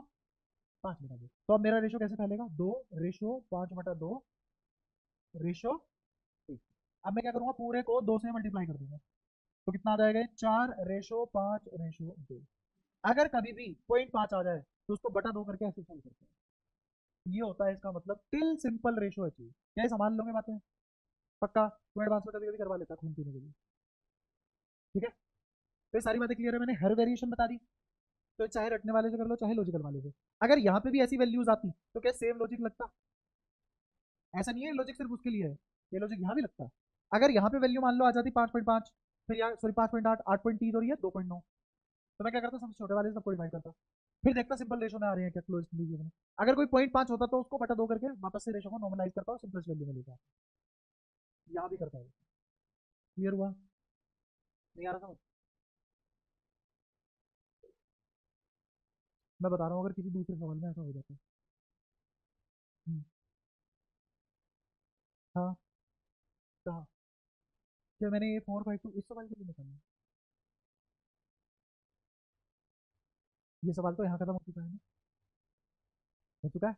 मैं बोल रहा हूँ किसी और जन्मजात के किसी सवाल में यहाँ ऐसी वैल्यूज, अच्छी अच्छी वैल्यू, सुंदर वैल्यूज ना आके कोई गंदी गंदी वैल्यूज आ जाती, तो क्या करते? है ना? तो मैंने क्या बोला? if if this were to be the case, then what we would have been doing. क्या तुम्हें समझ आ गया था? बताया ना हिंदी में, उसे हिंदी समझ नहीं आई, अब आ गया।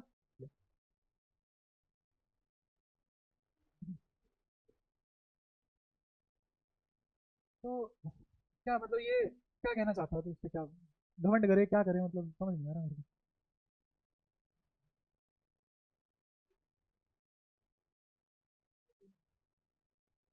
नहीं जरूरी नहीं है, ऐसा नहीं है कि जिसको इंग्लिश आती है पढ़ा लिखा होता है, फालतू की बातें हैं। हाँ बता, जल्दी बता ना। नहीं, हम तो एटम को भी नहीं देख सकते, तो हमने मॉलिक्यूल कैसे बना लिया? नमक में तो मैंने सीएल देख पाते हो?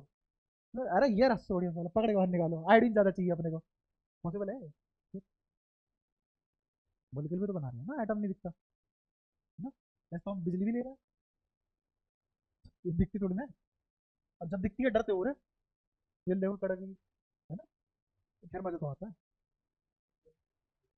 हाँ जल्दी बोल। दिमाग है कहीं भी जा सकता है, तुम्हारा भी तो कहीं भी चला जाता है, इसीलिए तो फोकस एक मुश्किल चीज है आम इंसान के लिए, क्योंकि दिमाग है कहीं भी जा सकता है, और जहाँ नहीं होना चाहिए वो वहीं जाता है हमेशा। एक पॉइंट हो गया। क्या चल रहा है? इंस्टाग्राम की इंफीरियर औलाद।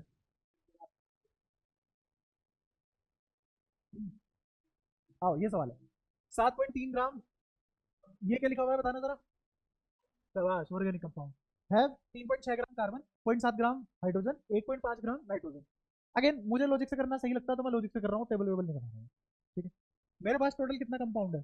60.3। इसमें से कार्बन कितना हो गया? हाइड्रोजन, अब सुनो, 3.6 और 7 मिला दो, तो 7 और 6, 4.3, 13, हाँ ठीक है 13 ही तो होता है, ठीक है। तो 4.3 आ गया, 4.3 प्लस 1.5, और घटा दो 7.3 में से, तो 1 पॉइंट, तो ये कौन बचा? क्यों लेके चल रहा हूँ मैं ऑक्सीजन? क्योंकि अगर नहीं हुई तो जीरो आता ना मास, अगर मास बच रहा है तो पक्की बात है ऑक्सीजन है। ठीक है, अच्छा, ये तो क्या थे, मास एंटी। तो मुझे क्या निकाल लेना चाहिए? नंबर ऑफ मोल्स का रेशो, क्योंकि वही रेशो किसका होगा, नंबर ऑफ एटम का इन एम्पिरिकल फॉर्मूला।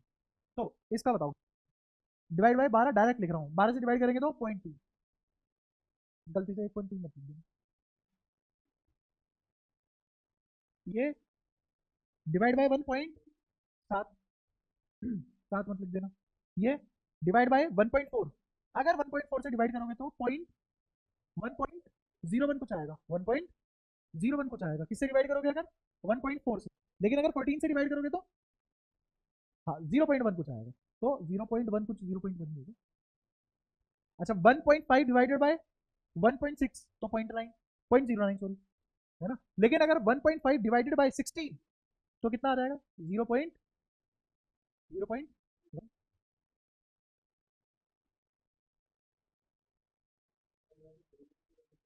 हाँ, हम्म, अरे,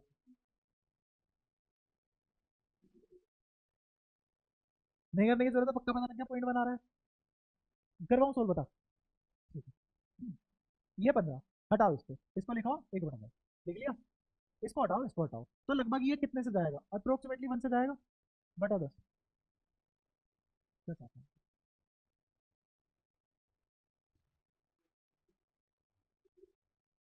ये देख, दोबारा सुन दोबारा सुन, ये कितना आएगा? 0.9, जिसको मैंने क्या लिया अप्रोक्सीमेटली, और बटा 10 तो हाँ, तो कितना आया?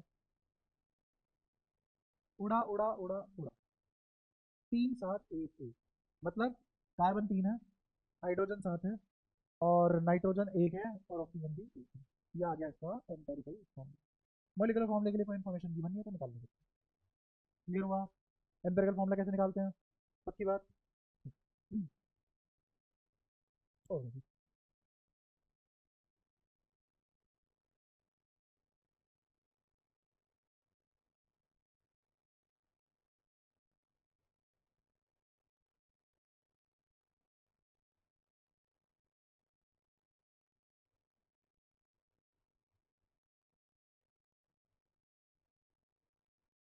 इस बार मॉलिक्यूलर फॉर्मूला निकालो।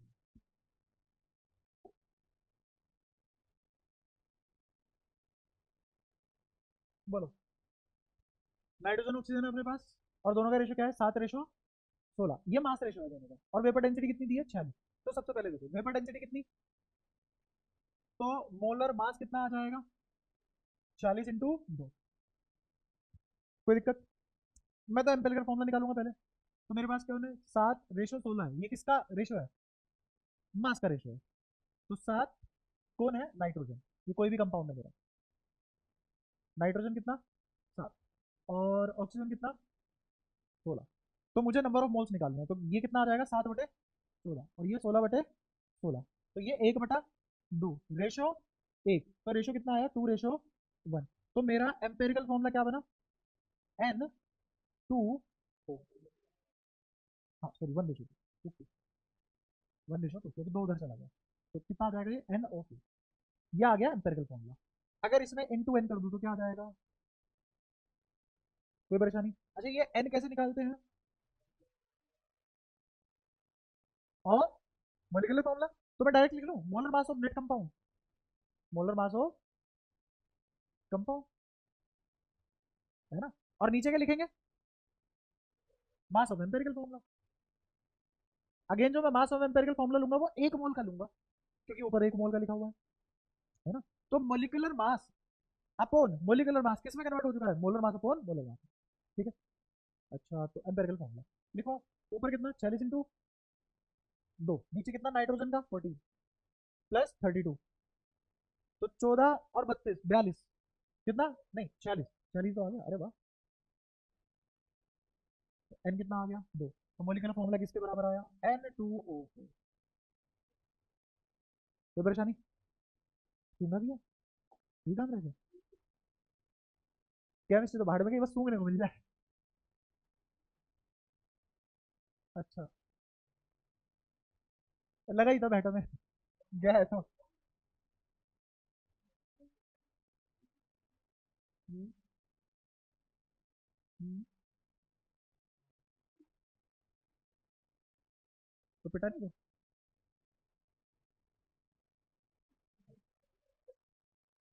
या तो तूने उनको पिला दी थी इसलिए पता नहीं लग रहा था, या तू पिया हुआ था, तूने ध्यान नहीं दिया, उनको पता लग गया है।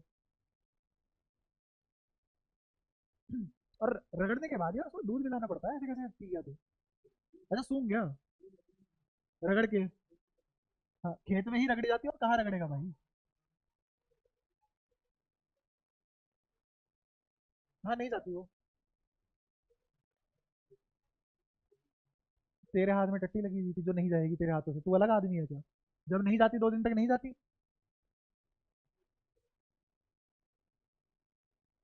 सामने देखो। Presence of oxygen. कंबशन मतलब कभी भी कोई भी कंबशन होता है तो वो किसकी प्रेजेंस में होता है? ऑक्सीजन की प्रेजेंस में। तो ऑर्गेनिक कंपाउंड की कंबशन, ऑर्गेनिक कंपाउंड की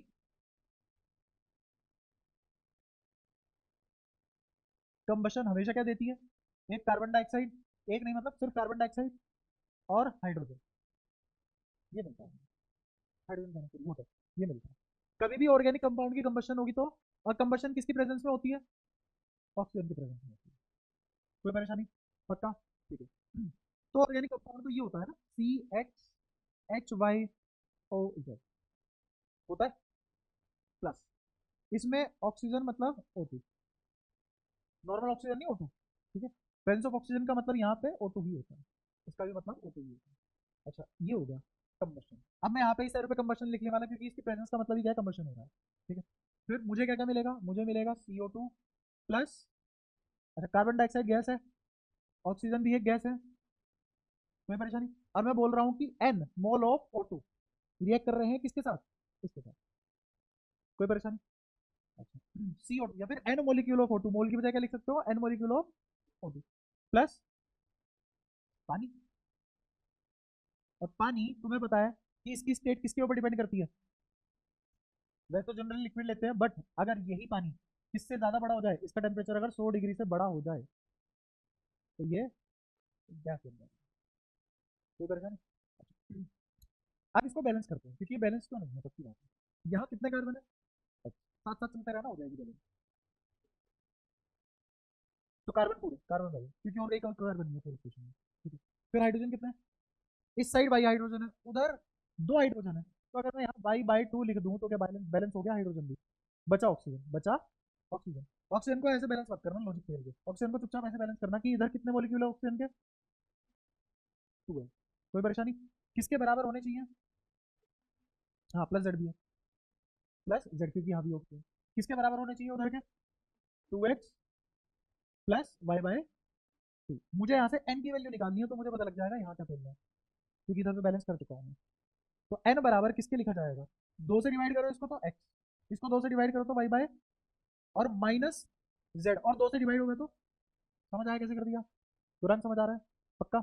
ठीक है। तो इस n की वैल्यू है, अब ये इक्वेशन दोबारा लिख रहे हैं, क्या लिखा जाएगा? C X H Y O Z plus, यहाँ क्या लिखा जाएगा इस n की बजाय? X plus Y by four plus minus Z by two, O two, C O two कितना? X plus Y by two H two, ठीक है। अब ध्यान से सुनना, इस वाली साइड से एक mole C X H Y O Z मुझे क्या क्या देता है? ये देता है मुझे एक्स मोल किसके?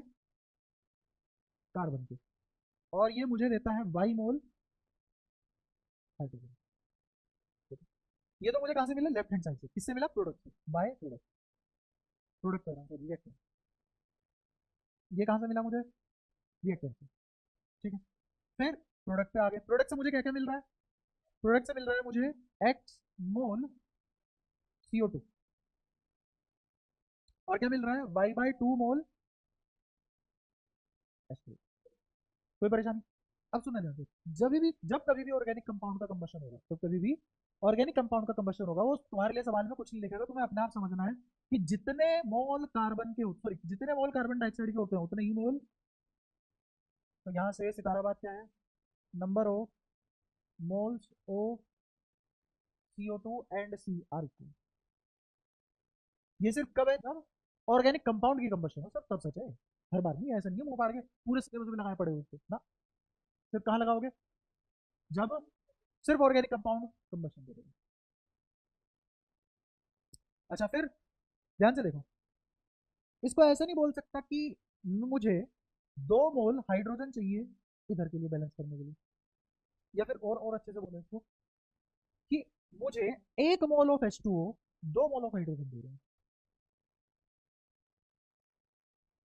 समझ आया? ऐसे पढ़ो कि Y by 2 mole of hydro water giving hydrogen, लिख नहीं रहा मैं, अगेन डायरेक्ट समझ रहा, Y mole of H2O gives 2 Y mole of hydrogen, तो 1 मोल ऑफ H2O गिव्स, तो यहाँ से क्या लिख दिया? 1 मोल ऑफ H2O गिव्स 2 मोल, बता कोई दिक्कत? सारी बातें क्लियर है? ये डेटा तुम्हें अपने आप से पता होना चाहिए ठीक से, और अगेन ये भी हमने रटा नहीं है एज अ फॉर्मूला, हमने समझाया कहाँ पे है। क्लियर हुआ? ठीक है। अब सवाल देखो इसके ऊपर, बढ़िया सा कंबशन वाले सवाल अब तुमसे हो जाएंगे, क्योंकि देता है वो कंबशन वाले सवाल।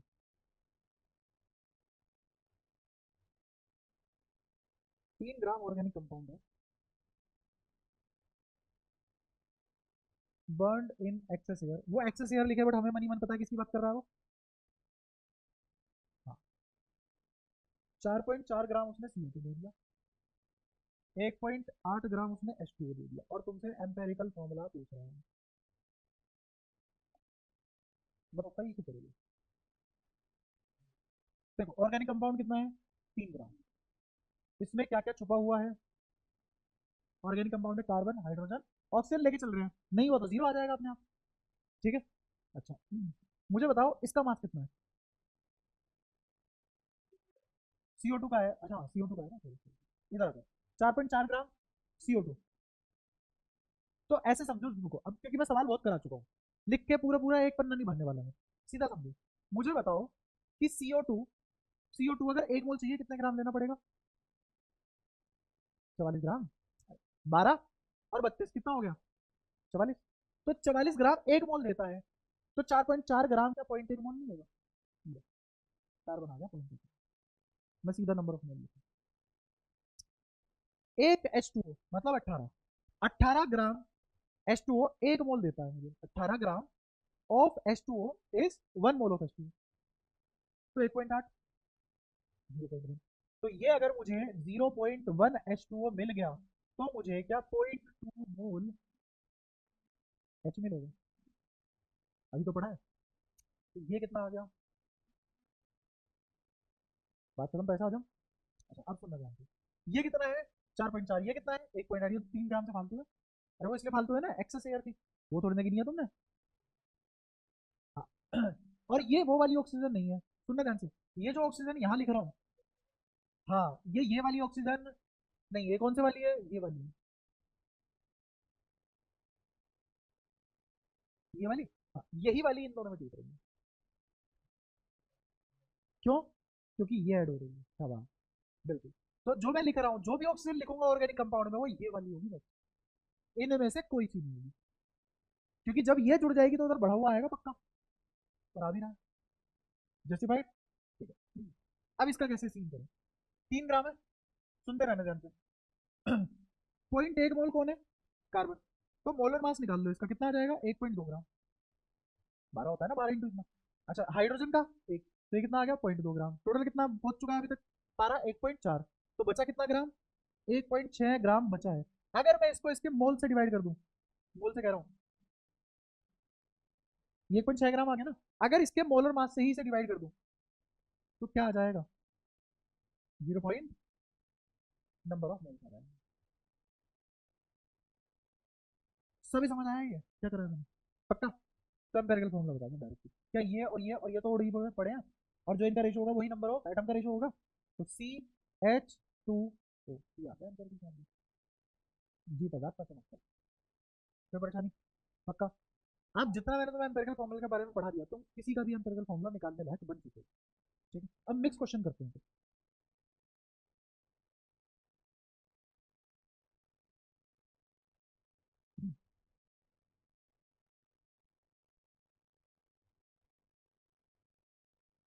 फटाफट करना, यहाँ कैलकुलेशन पे ध्यान नहीं देंगे, तरीका पकड़ेंगे और आगे बढ़ेंगे।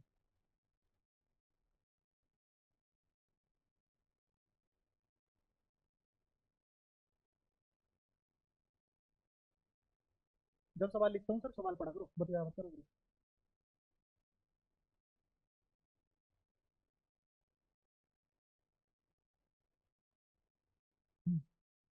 फटाफट चलो, मैं टाइम लगाऊंगा।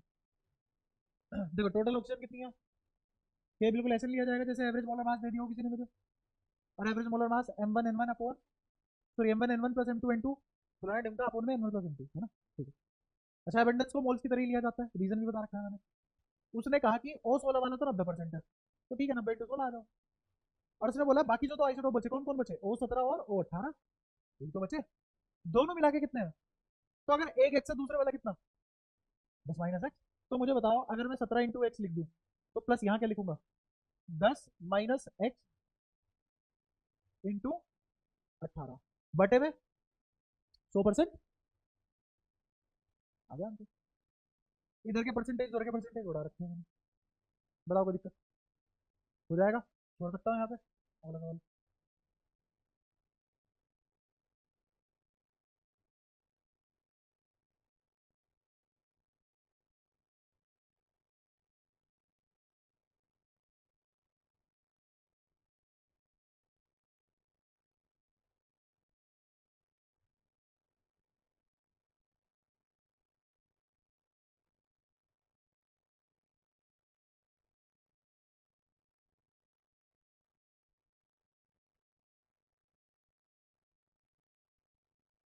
सवाल समझ आया,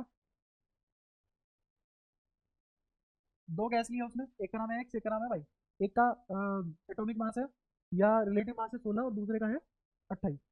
अगर ऐसे दिया है तो किसकी बात कर रहा हूँ, मास नंबर या रिलेटिव मास की बात कर रहा है। तो दोनों गैसों का ही मिक्सचर है, दो ही गैस है, इन दोनों का रेशो कितना है, मोलर रेशो A:B, एक के मोल ए है एक के मोल बी है। तो ऐसा करने से मेरा एवरेज मोलर मास कितना आ गया, 20। अगर इनका रेशो पलट दूं, मतलब अब x को ए की बजाय बी मोल ले लूं, और y को ए की जगह, सॉरी बी की जगह ए मोल ले लूं, तो अब मेरा नया मोलर एवरेज कितना आएगा, मोलर मास का एवरेज कितना आएगा। सवाल क्लियर है। तो मेरे पास कोई भी मिक्सचर है, किसका, गैस का, ये रही गैस, इसमें ये रहा x, ये रहा y, इसका मुझे मास दिया है, ठीक है। और इसको मोलर मास की तरह ही ट्रीट कर सकते हैं। रिलेटिव मास है तो मोलर मास की तरह ट्रीट कर सकते हैं। ये 16 और ये इसका रेशो ए, इसका रेशो बी, और एवरेज कितना आ रहा है इसका 20। तो 20 बराबर सुनना चाहते हैं 20 बराबर 16 ए प्लस 28 बी अपोन में ए प्लस बी। 4 पंजे 20, 4 चौक 16, 4 सत्ते 28। अब सुनने ध्यान से 5 है और 4 है, माइनस होंगे तो ए बचेगा। 5 भी 7 भी, 7 भी में से 5 भी घटेगा तो या तो कोई दिक्कत। ये आ गया आपने, ये आते ही अब सब खत्म है। अब नया एवरेज आएगा मोलर मास पे। देखो मास तो नहीं बदल सकता है ना, मॉलिक्यूल को इंटरचेंज कर लो, मास तो नहीं बदलेगा, तो मास तो वही रहेगा। Molar mass is still 16 28, but ratio B A हो गया है, मोल का रेशो पलट गया है। तो अब आंसर अलग आएगा, ऑब्वियसली अलग आना चाहिए। आंसर कितना आएगा 16 बी प्लस, अब सुनना ध्यान से, एक ही जगह क्या लिखने वाला हूँ मैं, तो सीधा लिख दो 56 बी, नीचे ए प्लस बी लिखा जाएगा, तो बी प्लस 2 बी, तो कितना आ जाएगा 3 B, B B B cancel out हो गया, निकल जाएगा आगे। तो चलिए,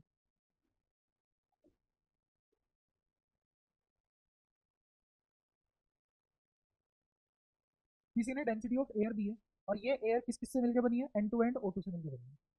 ठीक है, डेंसिटी दी है उसने 29 डिवाइडेड बाय 24.63 ग्राम पर लीटर। ठीक है, at 762 and 300 kelvin, what is percent combustion of N2 by wait.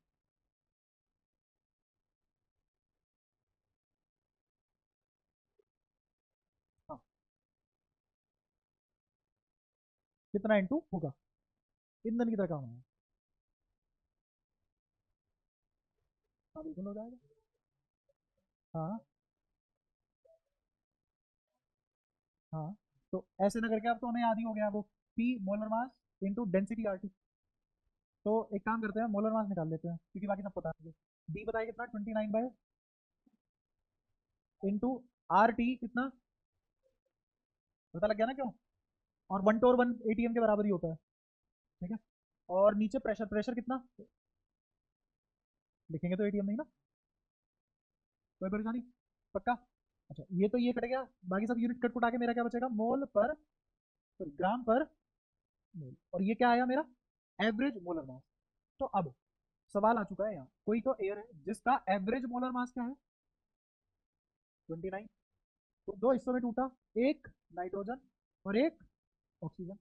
ठीक है, अच्छा अब मेरे पास दो तरीके हैं करने के, लेकिन मैं जिस तरीके से करूंगा वो दूसरे वाला है जो तुम्हें बाद में सिखाया था मैंने। मैं क्या करूंगा यहाँ पे, इसको अपनी मर्जी से 100 ग्राम मान लूंगा, ये एक्चुअल मास लिया मैंने इसका, एज्यूम्ड एक्चुअल मास। समझ आ जाएगा तो मैं क्यों कर रहा हूँ। अगर ये 100 ग्राम लिया, इसको मुझे N2 निकालना है ना, इसको x माना और इसको 100 - x ही मानना पड़ेगा। अब जैसे ही मैं x निकालूंगा तुरंत आ जाएगा मेरा आंसर। हो गया छोटा काफी। ठीक है, अब नंबर ऑफ मोल्स में गिनौना काम कर दूंगा, ये क्या निकाल रखा है मैंने, तो नंबर ऑफ मोल्स क्या आ जाएगा, मास, तो ये रहा upon molar mass of N2, molar mass of O2, और यहाँ पे भी 28 आएगा है ना, बताओ कोई दिक्कत। तो मुझे निकालना है क्या, एवरेज मोलर मास, वो हो गया 29, एवरेज मोलर मास कितना हो गया 29। तो मैं क्या लिखने वाला हूँ, mass upon total mass upon total mole, total mass कितना 100, और टोटल मोल कितना है x बटा 28 प्लस 100 माइनस x बटा 32, क्या यहाँ से डायरेक्ट x निकल के आएगा और वो गिनती हो जाएगा। डन है, अच्छे सवाल होते हैं सब, क्लियर हुआ। थोड़ा सा और लेवल अप करते हैं, ऐसा तो लग रहा है अनअप्रोचेबल है ये सवाल, इजी, समझ नहीं मतलब मुश्किल लग रहा है तुम्हें, जबरदस्ती ऐसे कांपते ही, जस्ट अ पीस ऑफ, तुम्हें तो जरूरत भी है।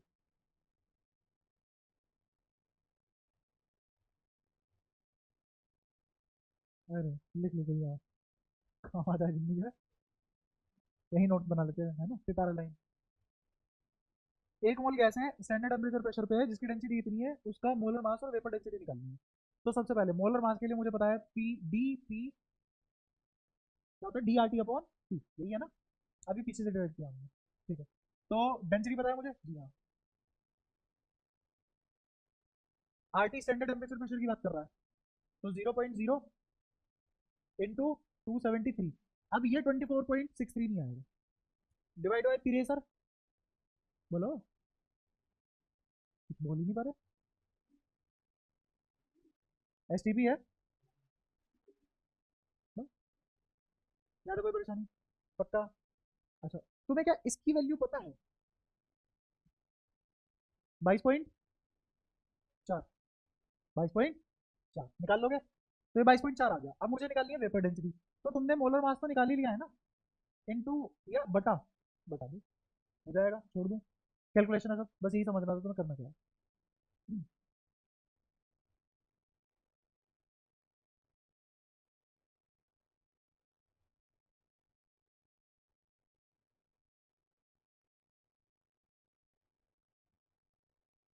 देखो ये सवाल जानबूझ के ऐसा बनाया गया कि इसको जेड लिया, जेड से क्या डिनोट करते हैं एटॉमिक नंबर, बट उसने क्या ले लिया हमने, एटॉमिक मास को क्या बोल रहा है, जेड, ताकि तुम बार बार अपने दिमाग को मतलब समझाओ, उसे सुलझाओ, भाई जेड आज के दिन क्या है, वरना बार बार मन में क्या आएगा लिखते टाइम, जेड, अरे जेड ये तो एटॉमिक नंबर है, क्लियर है। लेकिन वो सारी बातें भूल के तुम्हें क्या मानना है, क्योंकि सवाल के बनाने के पीछे की मंशा ही यही थी कि बच्चा कंफ्यूज हो, ठीक है।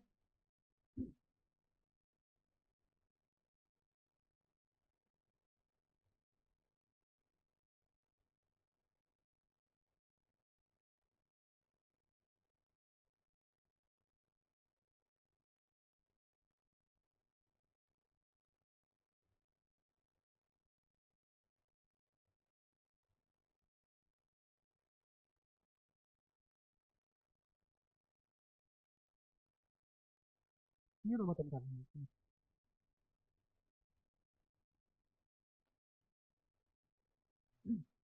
देखो पहले, सबसे पहले इस पे आ जाते हैं, है ना, क्योंकि मुझे मोल पर्सन निकालनी है, तो मैं क्यों मानूं 100 ग्राम में, बस, ये जेड है, atomic mass, average atomic mass, दो हिस्सों में टूटा, एक आइसोटोप 1, एक आइसोटोप 2। आइसोटोप का एटॉमिक मास कितना, अच्छा जो एटॉमिक मास होता है उसको मोलर मास की तरह ट्रीट नहीं कर सकते, क्यों कर सकते हैं, एएमयू ग्राम पर मोल और यू का ही तो फर्क है सब में। अच्छा, और ये पूरी पूरे सवाल का बस यही करेक्ट है कि उसने मास दिया और बच्चे का पैन नहीं चल रहा कि मोलर मास कैसे मिलेगा, सही बात समझ में, बस यही केमिस्ट्री करती है। अच्छा, ये दोनों लिख लिए, फिर नंबर ऑफ मोल्स, ये एक्स और ये माइनस एक्स, चीजें काम याद है, जेड गिवन है अपने आप को, ठीक है। अच्छा, किसके बराबर आएगा, Z minus one into x plus Z plus two into one minus x divided by one, ठीक है, एक्स एक्स कर जाएगा नीचे, टोटल तो बन जाना था, ठीक है। तो काटा पीटे कर लेते हैं सोल्व करके, तो जेड, इसकी मल्टीप्लाई एक्स से करेंगे तो जेड एक्स माइनस एक्स, अब इस पे आ जाओ, जेड, जेड एक्स माइनस का, फिर टू माइनस टू, ये तो कट गया, माइनस टू, थोड़ी खुशी की बात बता यार मैंने, उम्मीद टूट गई मेरी। अच्छा, और जेड से जेड भी गया, minus x minus two x, तो मतलब 3x बराबर 2 x बराबर, तुम जानते हो 2/3 का मतलब 66.66% होता है, ये सब आना चाहिए, ठीक है। तो मोल परसेंट कितने आ चुके हैं भैया के, कौन था, आई वन था ना, अच्छा आई वन हैवियर हो गया या लाइटर हो गया, ये कैसे पता करें, अगर ये जनाब 2/3 है तो ये जनाब 1/3 होंगे ना, तो लाइटर वाले तो 6.33% बनेंगे, तो हैवियर वाले क्या बन गया 66.66%, और ऑब्वियसली 50% से ऊपर वाला हैवियर ही होगा ना, ठीक है, पहला डन। अब दूसरे पे आ गए, दूसरा पूछ रहा है डिपेंडेंसी ऑफ मास परसेंट, तो मास परसेंट निकाल ही लेते हैं, किसी एक की निकाल लो, जैसे मैंने कहा मास परसेंट निकाल लो, मास परसेंट ऑफ, बताओ कौन सा वाला आइसोटोप की, आई वन की आई टू की, जो मर्जी निकलवा लो, जल्दी बोलो कौन सा वाला, I one I two, mass percent of I two निकाल रहे हैं, कैसे निकलता है mass percent of I two, तो आई टू के पास आ जाओ, कहाँ है I two, I two I two, ये रहा, तो Z plus two, Z plus two divided by total, तो टोटल कितना आ जाएगा, जेड माइनस वन और प्लस जेड माइनस टू, हाँ अच्छा Z plus two, Z minus one और जेड प्लस टू, ये बात तो तब सही होती जब दोनों के इक्वल मोल होते, अरे दोनों के इक्वल मोल है क्या, नहीं।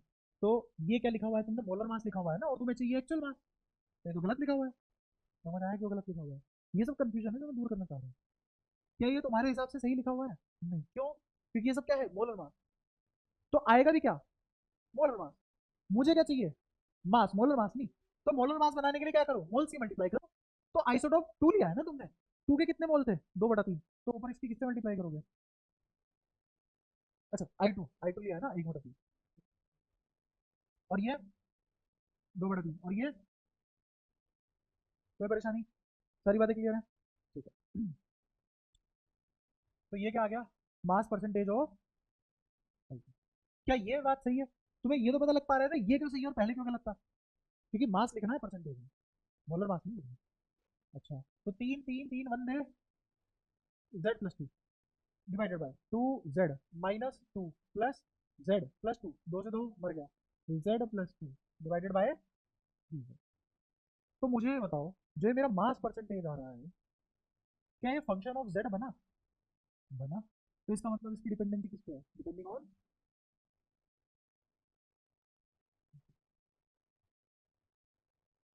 ठीक है, वहां पे तुम्हें ऑप्शन दे देगा, ऑप्शन कैसे देगा, गंदे गंदे ऑप्शन बना के दे देगा कि ये इनवर्सली प्रोपोर्शनल होगा 3Z के, ये डायरेक्टली प्रोपोर्शनल होगा Z+K के, और K क्या है वहां पे 2।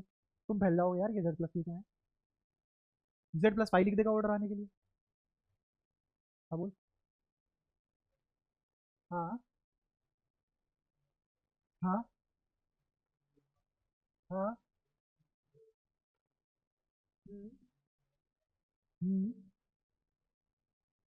नहीं, वो तो जो आपने कैलकुलेशन से निकाला हुआ है, अगर तू इसको x ले लेता, इसको x-1 ले लेता, तो सॉरी 1 - x ले लेता, तो ये एरियर हो जाता, वो हल हो जाता।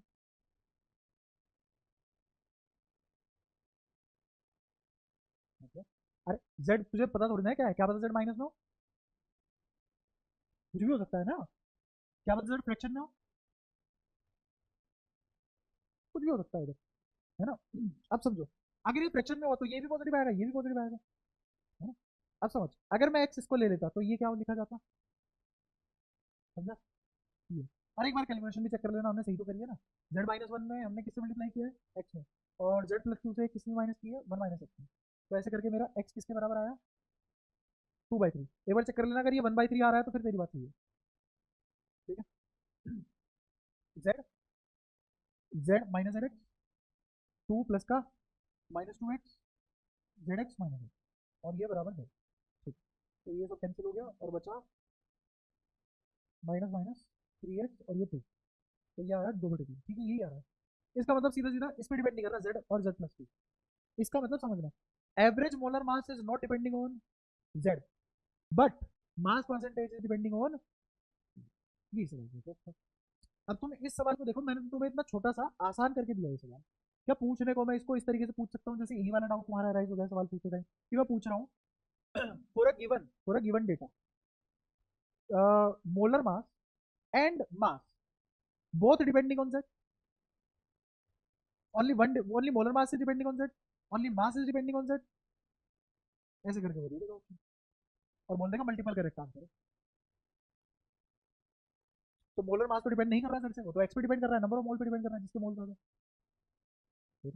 अगर मैं इसको एक्स ले लेता और इसको 1 - x ले लेता, तो आंसर नहीं है। तो ऐसे करके वहां पे तुम्हें देखना पड़ेगा, डेटा के हिसाब से चेक करना पड़ेगा कि कौन से वाला ऑप्शन सही है और कितने ऑप्शन सही है, यही होता है बस। तो एडवांस का सवाल बन जाएगा तुरंत मिनट से पहले, जैसे उसने ये चीज पूछी। हम्म, हाँ, ठीक है, कोई परेशानी, पक्का। तो आगे बढ़े, उसमें हैवियर में भी ये चीज होती है कि जैसे Z-1 है ना, तो ध्यान से सुनो, Z-1 Z+2 से छोटा भी है मान लो एक बार को, बट क्या बता वो 2/3 से मल्टीप्लाई होकर बड़ा हो जाता हो, तो एक्चुअल मास तो इन दोनों की मल्टीप्लाई करके आएगा ना।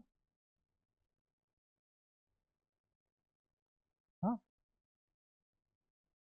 अब सुन तो दोबारा सुन, Z-1 और Z+2 में कौन छोटा, इसकी मल्टीप्लाई 1/2 से, इसकी मल्टीप्लाई 2/3 से हुई, क्या पता ये नंबर 2/3 से मल्टीप्लाई होके, जैसे मैं बोलूँ कि मेरे पास 1.5 है, और इसकी मल्टीप्लाई करी 2/3 से, है ना, और एक है 1.6, इसकी मल्टीप्लाई करी 1/3 से, बता कौन सा नंबर बड़ा है। एक्चुअल मास तो ऐसे निकलेगा ना, यही वाला आइडिया नहीं है, क्योंकि मुझे जेड नहीं पता इसलिए, तो मुझे जेड नहीं पता इसलिए कंफ्यूजन है। जेड की वैल्यू दे देता तो हम सही पता लगा लेते। जेड माइनस में 5 साल रुकेंगे। अगर 5 साल तक तुम पढ़ते रहे ऐसे ही जैसे आप पढ़ रहे हो गया तुम्हारा एडवांस, आईटी में जाके भी सीरियसली पढ़ रहे हो, रिसर्च लेवल की चीजें कर रहे हो, 5 साल बाद मिलना तो बताऊंगा ना मेरे पास। ठीक है, बट वो ऐसे नहीं बताया जा सकता मुंह फाड़ के कि हाँ ठीक है ये है ना फलाना ढिमका, और इमेजिनेशन दे दी और कुछ 4-5 हवाबाजी कर दी। वो मैथ्स से समझाया जा सकता है, सिर्फ मैथ्स ही एक ऐसी चीज है जिससे तुम नेगेटिव मार्क्स डिटेक्ट कर पाओगे। ठीक है, क्यों नहीं होगा? तो नहीं होगा जब मैथ्स बता रही है। अगेन मैंने क्या बोला, मैं अपने मुंह से नहीं बता रहा हूँ, मैं बाबा की तरह ऐसे प्रवचन डाल के नहीं बता रहा नेगेटिव मार्क्स, मैथ से प्रूव होगा है। ठीक है, वरना एंटीमेटर एग्जिस्ट कैसे करता, डार्क मैटर आता कहाँ से? डार्क मैटर हमने हार्नेस कर रखा है, दुनिया में सर्च करियो सबसे महंगी चीज क्या है, डायमंड वगैरह नहीं आएगा। एक कंट्री की इकोनॉमी लग जाएगी 1 ग्राम खरीदने के लिए। हाँ, 1 gram of dark matter will cost you trillion of dollar. Country है उसी के पास है, सरकारी संस्था है, ऐसा थोड़ी ना खुले में बट रहा है कि दुकान पे जाके ले आओ। तो तुम उतना भी दोगे पैसा तो भी नहीं देंगे, वो बड़ी मुश्किल से हार्नेस हुआ है, रिसर्च पर्पज के लिए है, वो शोबाजी के लिए थोड़ी ना है। यहाँ टांग के घूम रहा देख रहा ये इतनी महंगी चीज है, अरे क्या गोबर लगा रखा काला सा, तो नॉर्मल इंसान तो यही बोलेगा ना। जो सोने की जो कीमत है वो हमने बढ़ा रखी है, सोना कीमती थोड़ी ना है। तो इंसान की बुद्धि ऐसी है, जो उसको रेयर चीज लगेगी उसके लिए उसकी वैल्यू बढ़ जाएगी। जैसे 23 लाख बच्चों ने नीट दिया, आने वाले 5 साल में देखना कितने बच्चे देंगे, क्योंकि उसकी वैल्यू गिर जाएगी। क्यों गिर जाएगी? क्योंकि अब वो रेयर चीज नहीं होती। पहले डॉक्टर एक रेयर प्रोफेशन था, अब नहीं। पहले इंजीनियर रेयर प्रोफेशन हुआ करता था आदम के जमाने में, अब नहीं है, हर दूसरा इंसान इंजीनियर है। तो हमारा दिमाग इस तरीके से काम करता है कि वो क्या अप्रिशिएट करता है, rarity of thing, not the use of it. हीरे से ज्यादा काम की चीज तो लकड़ी है, वुड। क्यों? काम में आती है। बिना हीरे के जी लोगे तुम, बिना लकड़ी के नहीं जी पाओगे, हीरा चाट के मर जाओगे। कई बार लकड़ी खाने से इंसान ठीक हो जाता है, होती है ना कुछ जड़ी बूटी। तो कौन चीज ज्यादा यूजफुल है, क्योंकि वो अबंडेंस में अपने पास ज्यादा है, तो इसलिए हम उसकी रेयरिटी नहीं फील कर पाए। तो हम यूज के हिसाब से नहीं चलती, इंसान बुद्धि किसके हिसाब से चलती है। इसीलिए जमीन, हीरा, सोना, चांदी, इन सब की कीमत है।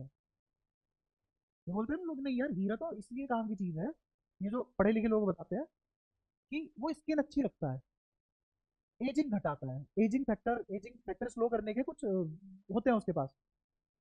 भाई कितना कम कर लोगे, इतना सा पहनते हो तुम, इतना सा हीरा, इतना सा, अरे वो करता है।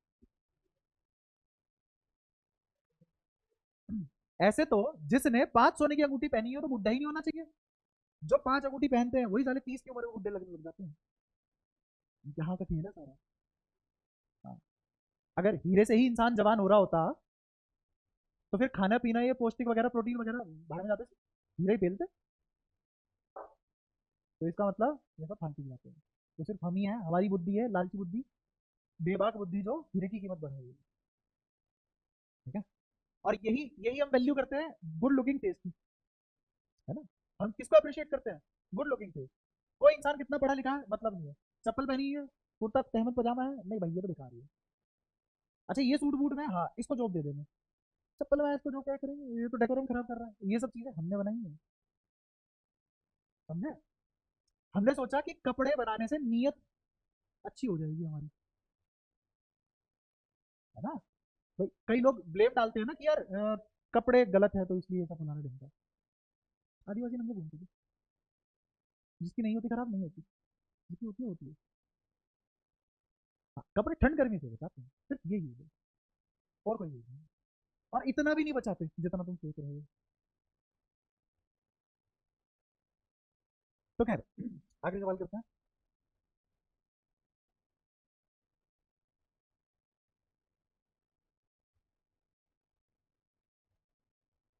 अच्छा सवाल है, गैसियस मिक्सचर,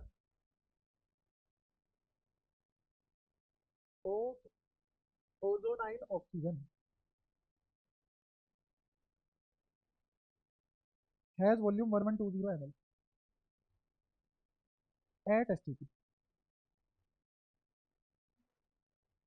बताओ ना, रुक तो जाओ, आगे भी तो पढ़ो। मान लो ये वर्ड तुम्हें नहीं आता, वहीं रुक जाओगे।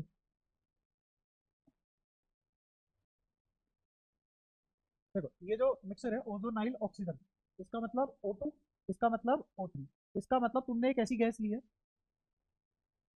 जिसमें एक तो है O2 और एक है ये होता है ओजोनाइल ऑक्सीजन। ठीक है, कोई दिक्कत? अभी तो स्टोकियोमेट्री आएगी, तुम्हें रिएक्शन खुद लिखनी पड़ेगी, कैसे तुम अपना मोड कैसे बनाओगे कि नहीं ये तो हमें नहीं आता, ये तो हम नहीं करेंगे, लेकिन वहां गैस करना पड़ेगा।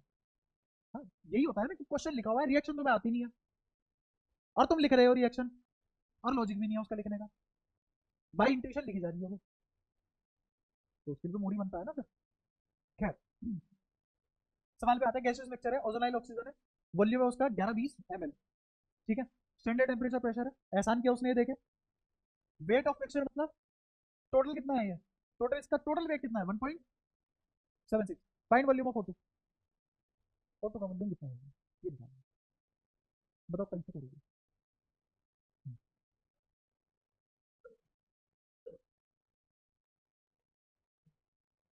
एक क्वेश्चन रह गया शायद, अच्छा था वो भी, इसको जैसे ही था।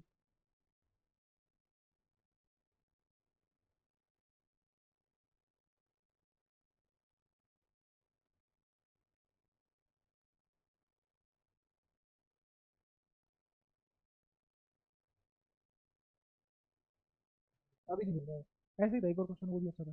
हाँ बताओ। हम्म,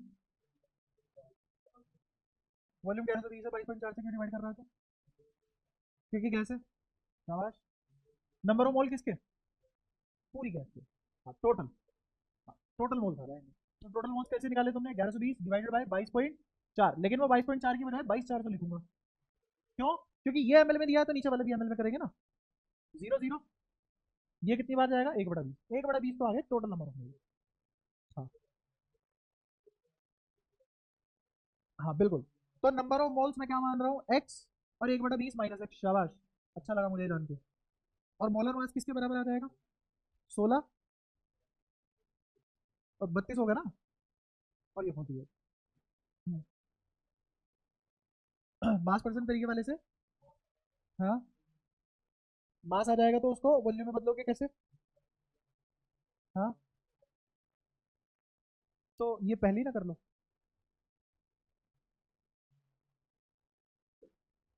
क्यों,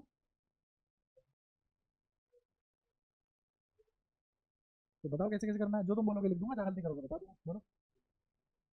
32x plus 48, 1/20 minus x upon 1/20।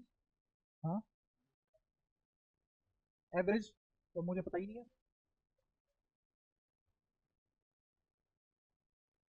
अब बताओ इसमें दो वेरिएबल एक क्वेश्चन कैसे करोगे।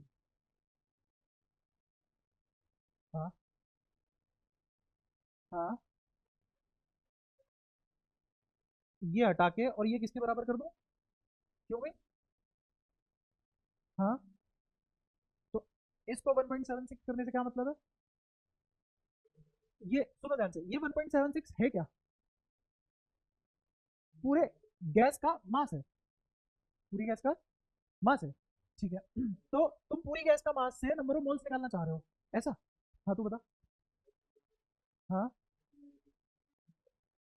हाँ हाँ हाँ, लिखवा लिखवा, दोबारा लिखवा, दोबारा लिखवा, बोलो।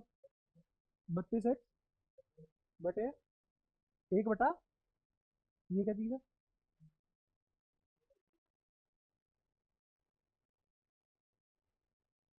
हाँ अब, अच्छा, हम्म,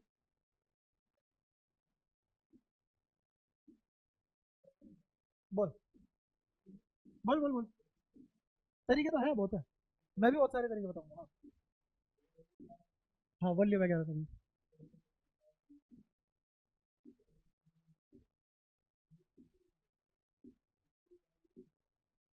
बस यही सुनना था मुझे। बस बस बस बस, हो गया हो गया। भाई यही लाइन सुननी थी, बस हो गया हो गया हो गया। देखो इसने इसने कर लिया सवाल, इसका हो चुका है। अब तुम पूछो। क्या मेरे पास नंबर ऑफ मोल्स है? नंबर ऑफ मोल से मास नहीं निकाला जा सकता?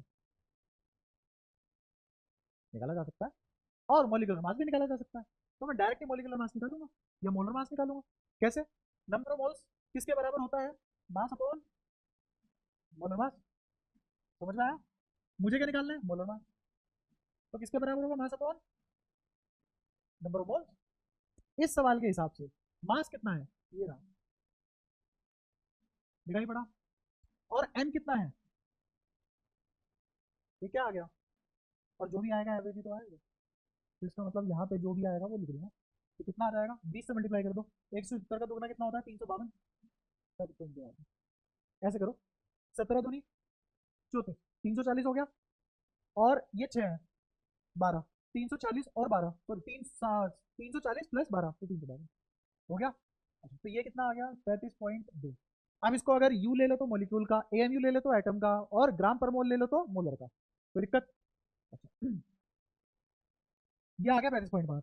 अब जो तुमने लिखवाया था मुझे 35.2 बराबर, अब लिखो ये 32 into x plus 1/20 minus x into 48 divided by.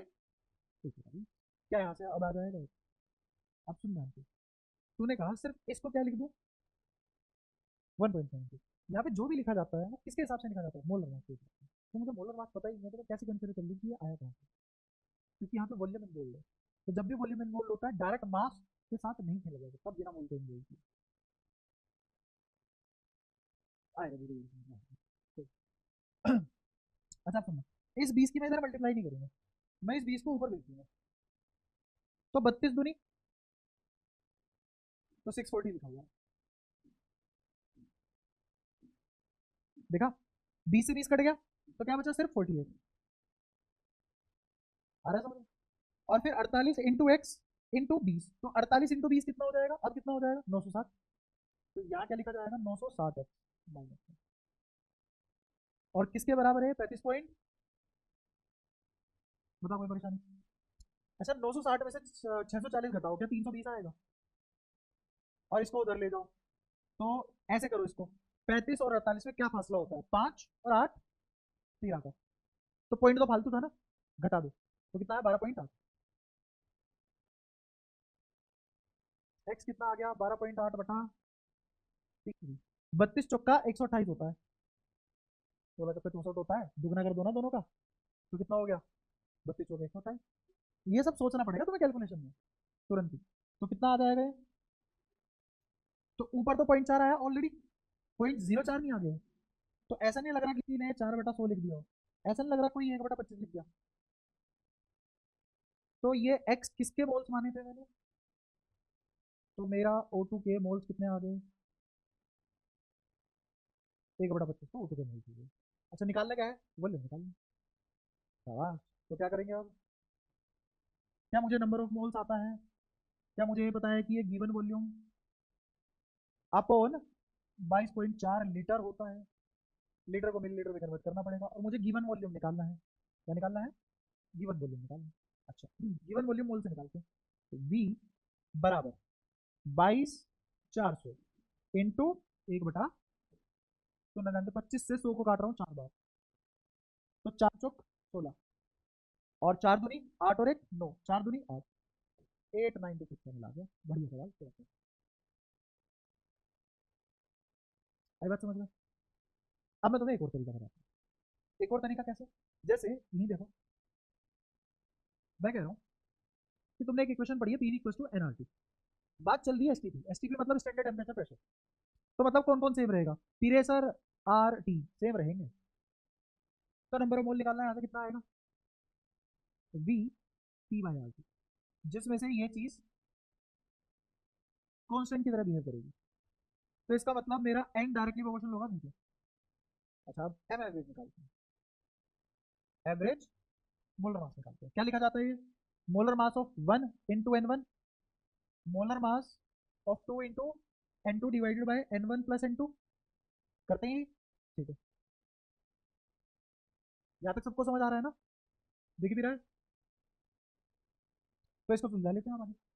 Molar mass तो ऐसे ही रहने दो, इन टू में क्या कर दो N1, देखना N1 क्या लिखूंगा, V1 P/RT।